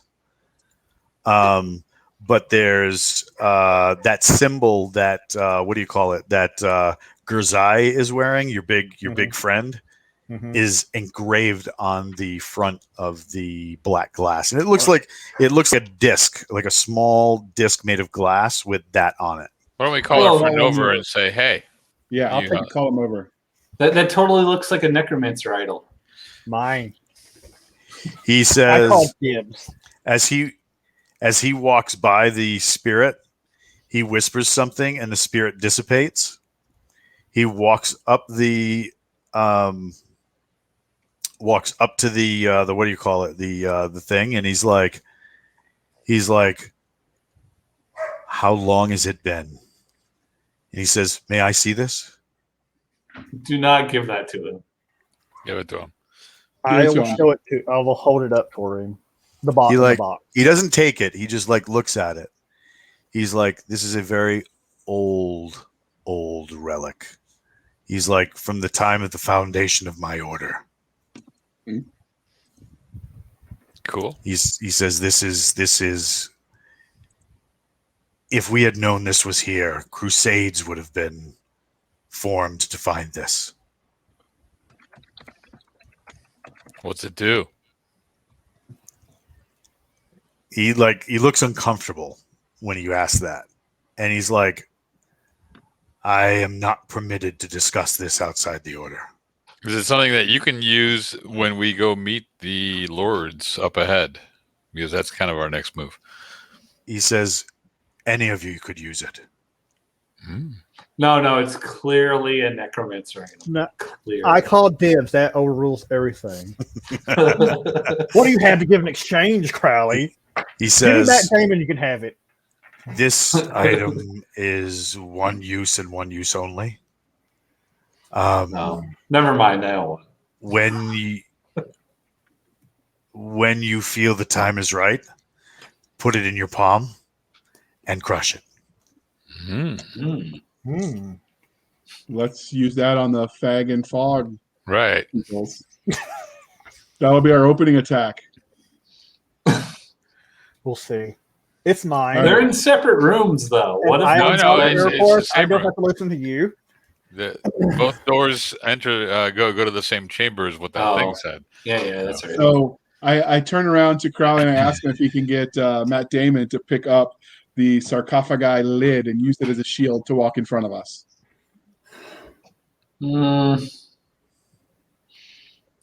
Can, but it's really heavy, and he can't hold torches and swords and you have 4 hands. Yeah, he's kind of my weapon. All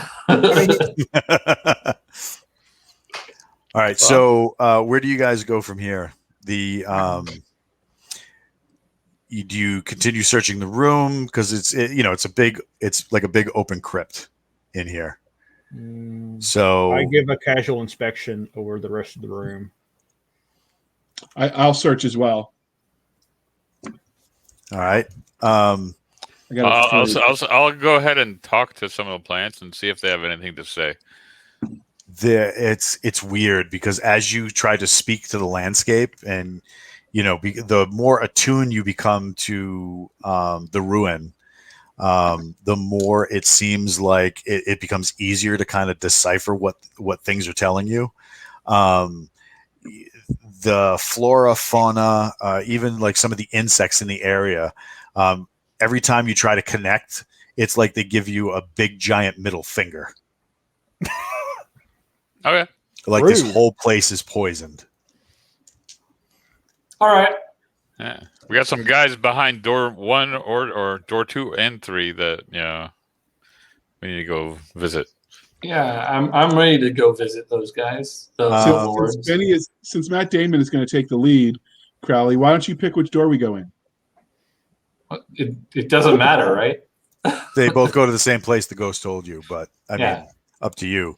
And we know ghosts are always reliable. Everybody go ahead and roll a d6. Oh, no. 5. 3. Michael? 3. I got a 6. Oh, okay. All right, you guys exit the room. 4, 3. What were we checking for? I was seeing if you noticed something, which you didn't. Yeah. You guys. I'm pretty much oblivious. Yeah, Well, I mean, you know. How many turns does the detect magic last? Let me see my handy dandy rule book. Doop-a-doo. Detect magic.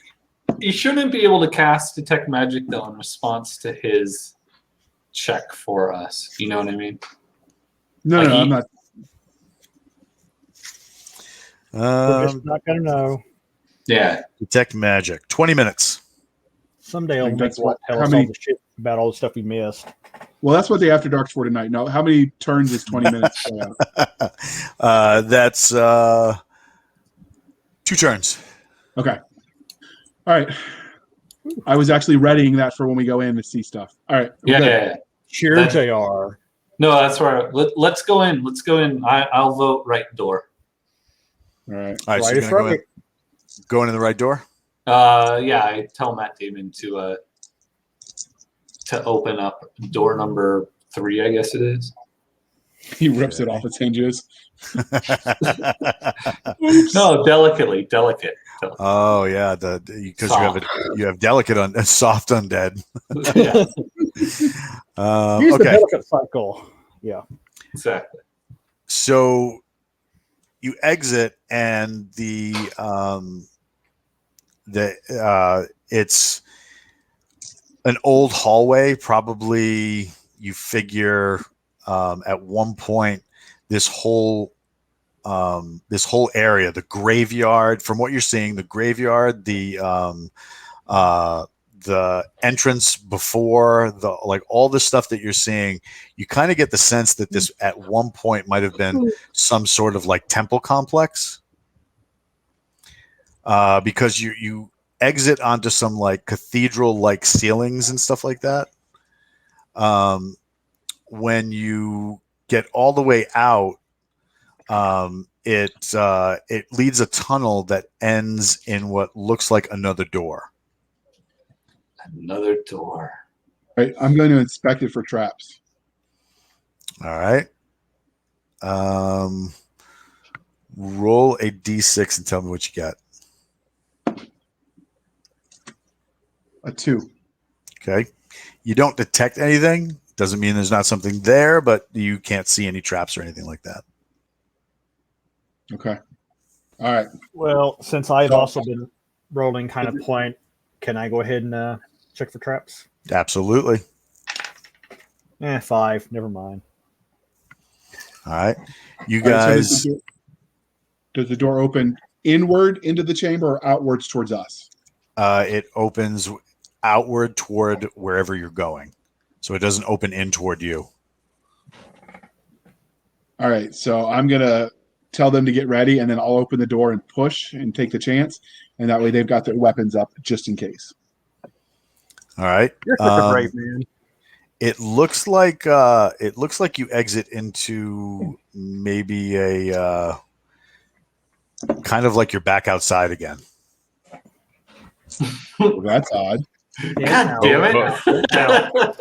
But with a roof. Just a minute Or ago. No roof this time. Okay. So we keep advancing. What do we see?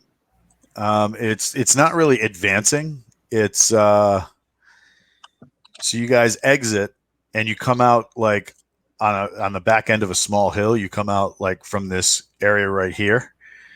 It looks like a hidden door in the landscape. So you figure you travel from the graveyard. You've traveled another like 100, 200 meters. You exit, and as you start moving around, you can see armored dead bodies pretty much all over the place. Oh, this is good. So and none of the it looks like there's 2 grades of armor. One armor is sort of like almost like khaki colored, with gold and like brown highlights. and that armor is set against people in what look like greenish black armor that's more like scale mail, and those guys have like nasty curved swords and these like small shields with like a cutout on it.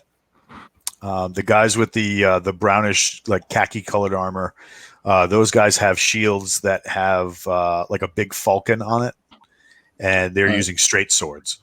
All right. I look over and I tell them that we will be looting these bodies to add to our gold reservoir when we're done in here. But Crowley, can you see if you can bring those back to life to fight for us?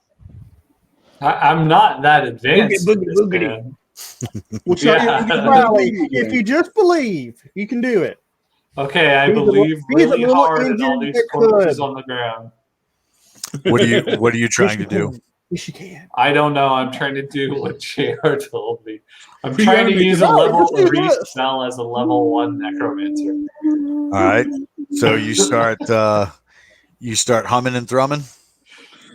I have absolutely no faith that this is gonna work as I cast. Do whatever JR says. Undead army. Do stuff too. Just do this. Yeah, and it's very. When I did raise my children, I was into it and I was like giving it my all. But this, I'm like, Lord Daly says, geez, one parlor trick, and they want you to perform it all the time. exactly. Yeah, JR, we're really nice about yelling "Dance, monkey, dance." Okay, so All right. I go up onto the platform. All right. So With me and that demon. the kind of the guy that's in front of you, you're like, do whatever JR says. He starts moving. Does he get up or is he just twitching on the ground? He twitches a couple of times, right? Yeah, just kind of like like the whole like zombie shoulder thing. The Good going, Michael Jackson. The arms kind of like move and he slumps. And maybe we sing Thriller to him. you're gonna start singing Thriller to him because that would be awesome. Do it, Sparky. I'm like, okay, JR. Now what do you want to do with this? I'm going to tell him. That's what you get. Like, all right. So however, as you guys are, sitting there, he starts to like it like puts its hand down, and then you see, Crowley,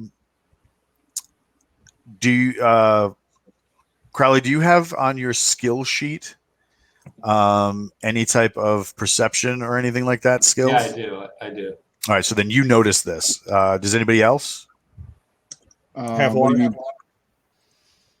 It's like a perception, tactical studies, anything that would kind of like make you like hyper aware on the battlefield. I have security. That might do it. Go ahead. What's the associated stat? It should say something plus or just W like, plus 1. So your wisdom. Go ahead and roll your wisdom or less. You don't have to roll JMac. Yours is you have perception. So wow, I What rolled about- 4. I did good. you did. Yes, you did. What do you have about- anything like that? I have seer, so I'm aware of the Nope. world around me in nature. No, that's not. That's seer as in search, escape. But when you're escaping, you notice things like movement in the woods that might indicate pursuit. All right, that's a 1d6 roll. What level or what does your seer score say? It says it says +1. All right, go ahead and roll. It's a d6. I got a Mine 4. as well. All right, go ahead. I get a 2. Okay, so the guy JMac and Sparky, your characters are standing there, and you're kind of close, and you notice it looks like something is deboning this thing from the inside out, because it's like you notice its hand, which is in like a gauntlet. You notice the glove that's over it kind of like deflate. So either whatever's inside the armor is being liquefied, or it's being deboned, almost like you would do a fish. Hey, Crowley, take that gauntlet off. No, thanks. I'll cover you. I think JR should. JR, No, hey, that gauntlet JR. is very nice. I'm sure that gauntlet is We should have magical. brought the Master Sergeant. I'm gonna take the canteen and splash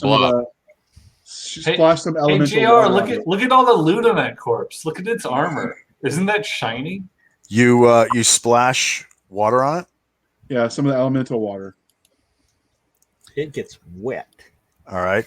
There's the sound of, like, once again, that screaming like before. And you see this, that thing's head just rips off as its spine kind of comes out from its body, elongating in almost like a serpentine fashion, and it lashes out at you, JR. Okay. Of course it does. It, as you drop the water on it, and you see almost like a wave of flame, like you see like those bar movies where they spread alcohol on the bar and they light it, and it only lights for a quick second and then it's out. It's the kind of the same thing. You splash it, and the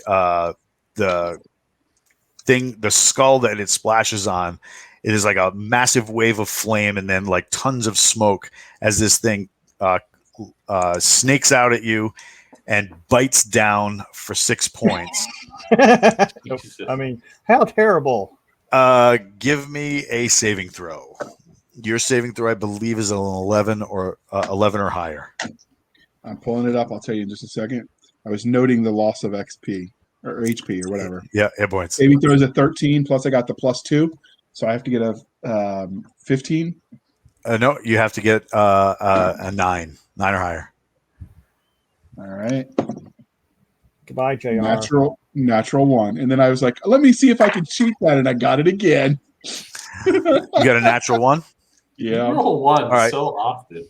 He bites down into you. You take the damage, and it holds on, but then turns. You see the spine like realigning, and it sounds literally like a massive wave of cracking knuckles as this whole thing rips free from the body.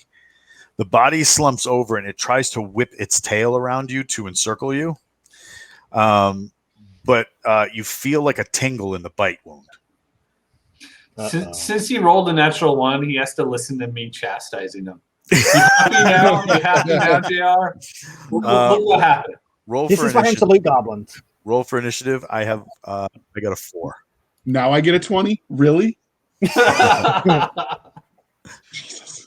Well, you got to hit it back first. There you go. Yeah. I'm going to grab, because I have it on my hip, I'm going to pull my mermaid dagger and stab that mofo. All right, go for it.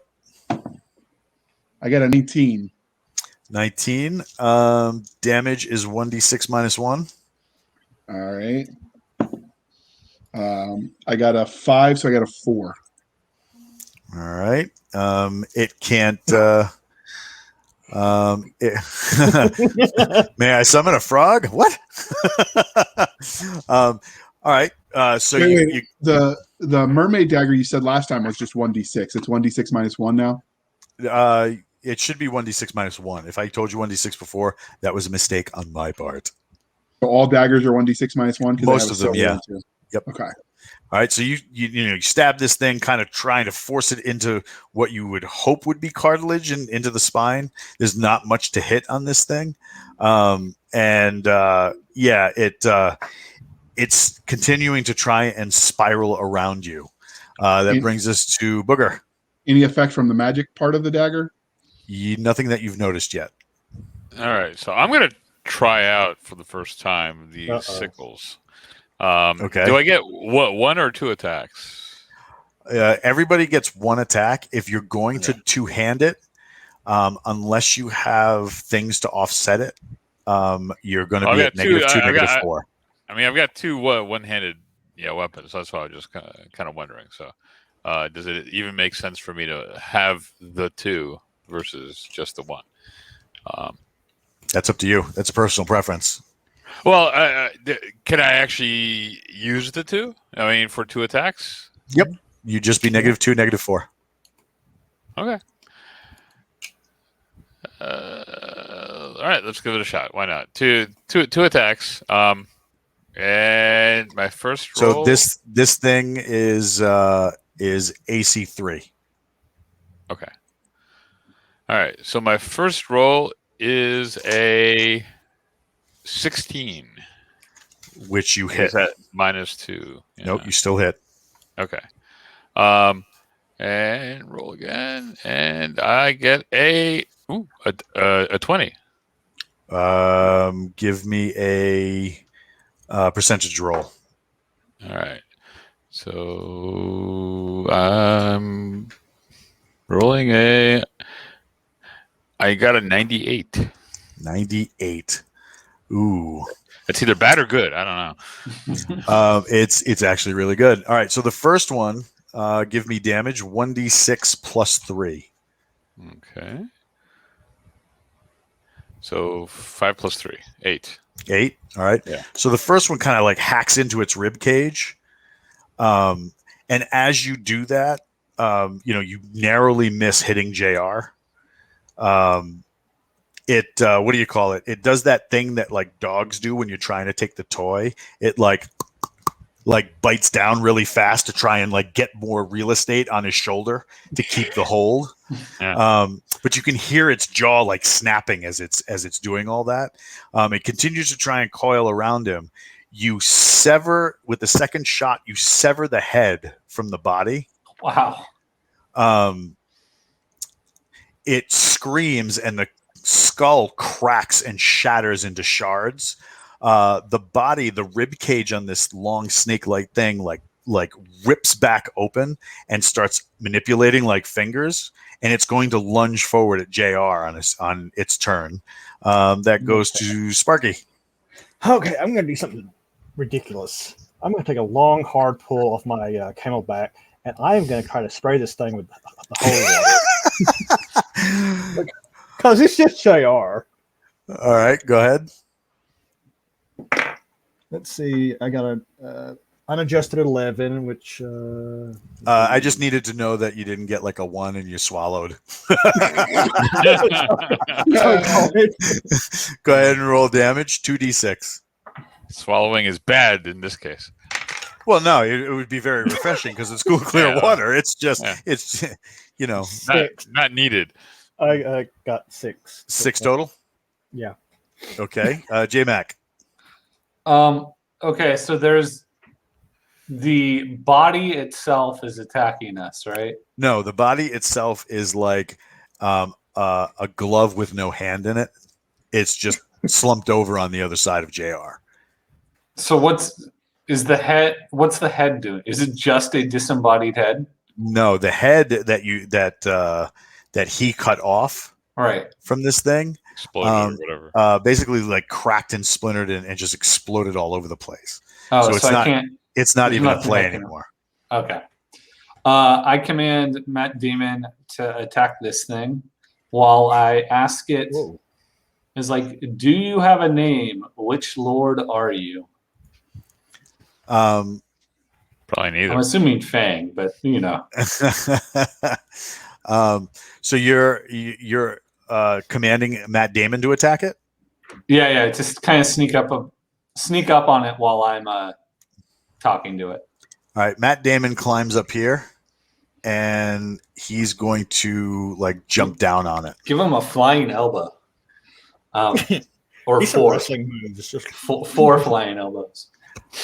All right.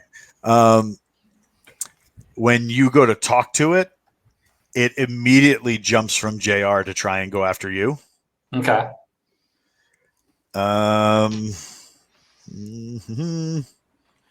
We need to know what our priest is doing. He is like waving something in the air, so it looks like he's like tracing something in the air. Excellent. It lunges at you, Crowley. Does that like almost like serpent strike thing, two of the ribs disarticulate and go forward, almost like the pincers of like a centipede. It tries to lunge at you, and when it does, you kind of like dodge out of the way, but it catches your leg for 3 points. Okay. You feel a not really like a snap, but a sharp pain radiate through your knee, your hip, and into your back. Your leg feels like it's on fire. Until aid can be rendered, you're going to be -2 to attack, and your movement rate is halved. Okay. Does he answer me though when I ask? He does not answer you. He just lunges. So rude. That brings us back to JR. All right. How close am I to Crowley where he's now latched onto? So Crowley is right here. And he's not latched onto me. He's not latched onto you. He just like he hit him like a centipede and like bit him. Yeah. All right. Is Crowley in my way for a line of sight attack? You can see the map. Yep. All right. That's how it is. Sure. All right. Then I'm going to cast Sleep on him. You would know from your time training with Carlo that sleep does not work on undead. Oh, okay. Well, then that doesn't work. Nope. I'm going to stab him again with my mermaid dagger. See what happens. Maybe the magic will finally be in my favor. Go ahead. All right. Rolling my attack. 17. Is that going to do it? Yep. You can hit. All right. And then -1. So I got a 4. So I got 3 damage. 3. Okay. You shear several pieces of rib off on its way back into the spine. There's a huge gouge carved out of the spine. There's no head on this thing anymore. It's just the rib bones facing forward. They aim towards you, and they like start clacking together, almost as if like it's getting ready to lunge again. Booger. Any indication that the magic? You don't notice anything. Okay. Doesn't mean it's not working. Go ahead. It's like he's standing next to a large bush or tree or equivalent. Yep. Any chance I'm going to be able to convince that the vines or the whatever to encircle our friend? Is that what you do? That's what I'm going to try to do. All right. So, you start concentrating. You hear a wave of like whispers. The first time when you guys were down in that like sunken crypt, the sunken graveyard, it was almost like you were cut off. And every time you tried to connect, the landscape was just kind of like, but this time when you guys start connecting, it's almost like a wave of fresh air as like normal, flora, fauna, the like birds and animals and the insects. It's almost like, you go through the tunnel and then you come out and now you got 4 bars again. So you guys, you see the plant move and kind of like, it doesn't like lash out, but you see several roots and pieces of the tree kind of unearth itself and wrap around the base of its tail. So it's not going to be as mobile as it was. So it looks like it's going to have severe penalties trying to strike anybody. Sparky. It is on its own. It's not grasped around anybody at the moment, correct? Not yet. Okay. Well, considering these are drastic times and my comrades are dying, I'm taking drastic action. Uh-oh. I'm going to shoot my spear gun at it. Okay. What'd you get? I got a 4. All right. I thought you got 20. Well, wait a minute. Actually, no, wait a minute. That's unadjusted. Before I get myself into trouble here. Well, should be a 9. Would 9 be enough to hit it? Will Lieutenant Rick James die? All right. Yeah. It flies through the rib cage, doesn't strike anything, but hits the wall behind it. It gets its attention. Oh yeah, definitely. Crowley. God help me. I command Matt Damon to give this thing the people's elbow times 4? It was run the whole time, like you guys were fighting it. It was doing like a runaround in order to approach it from the back. You're like doing your like Aquaman thing with the undead, and you're like people's elbow, right? It throws all of its swords into the ground and whirls, kind of like spinning in the air. It rolls over and does like 4 heavily armored strikes with like Muay Thai elbows as it descends down on this thing, cracking part of its spine and breaking the thing in half. I tear up. I love you, Matt Damon. The guy, your what do you call it? Your comrade over here, finally shouts something really loud, and the whole thing catches on fire. Better late than never. He's like, it takes a long time to set up. So the thing like slumps down. It sounds like a whole bunch of like wooden wind chimes just hitting the ground.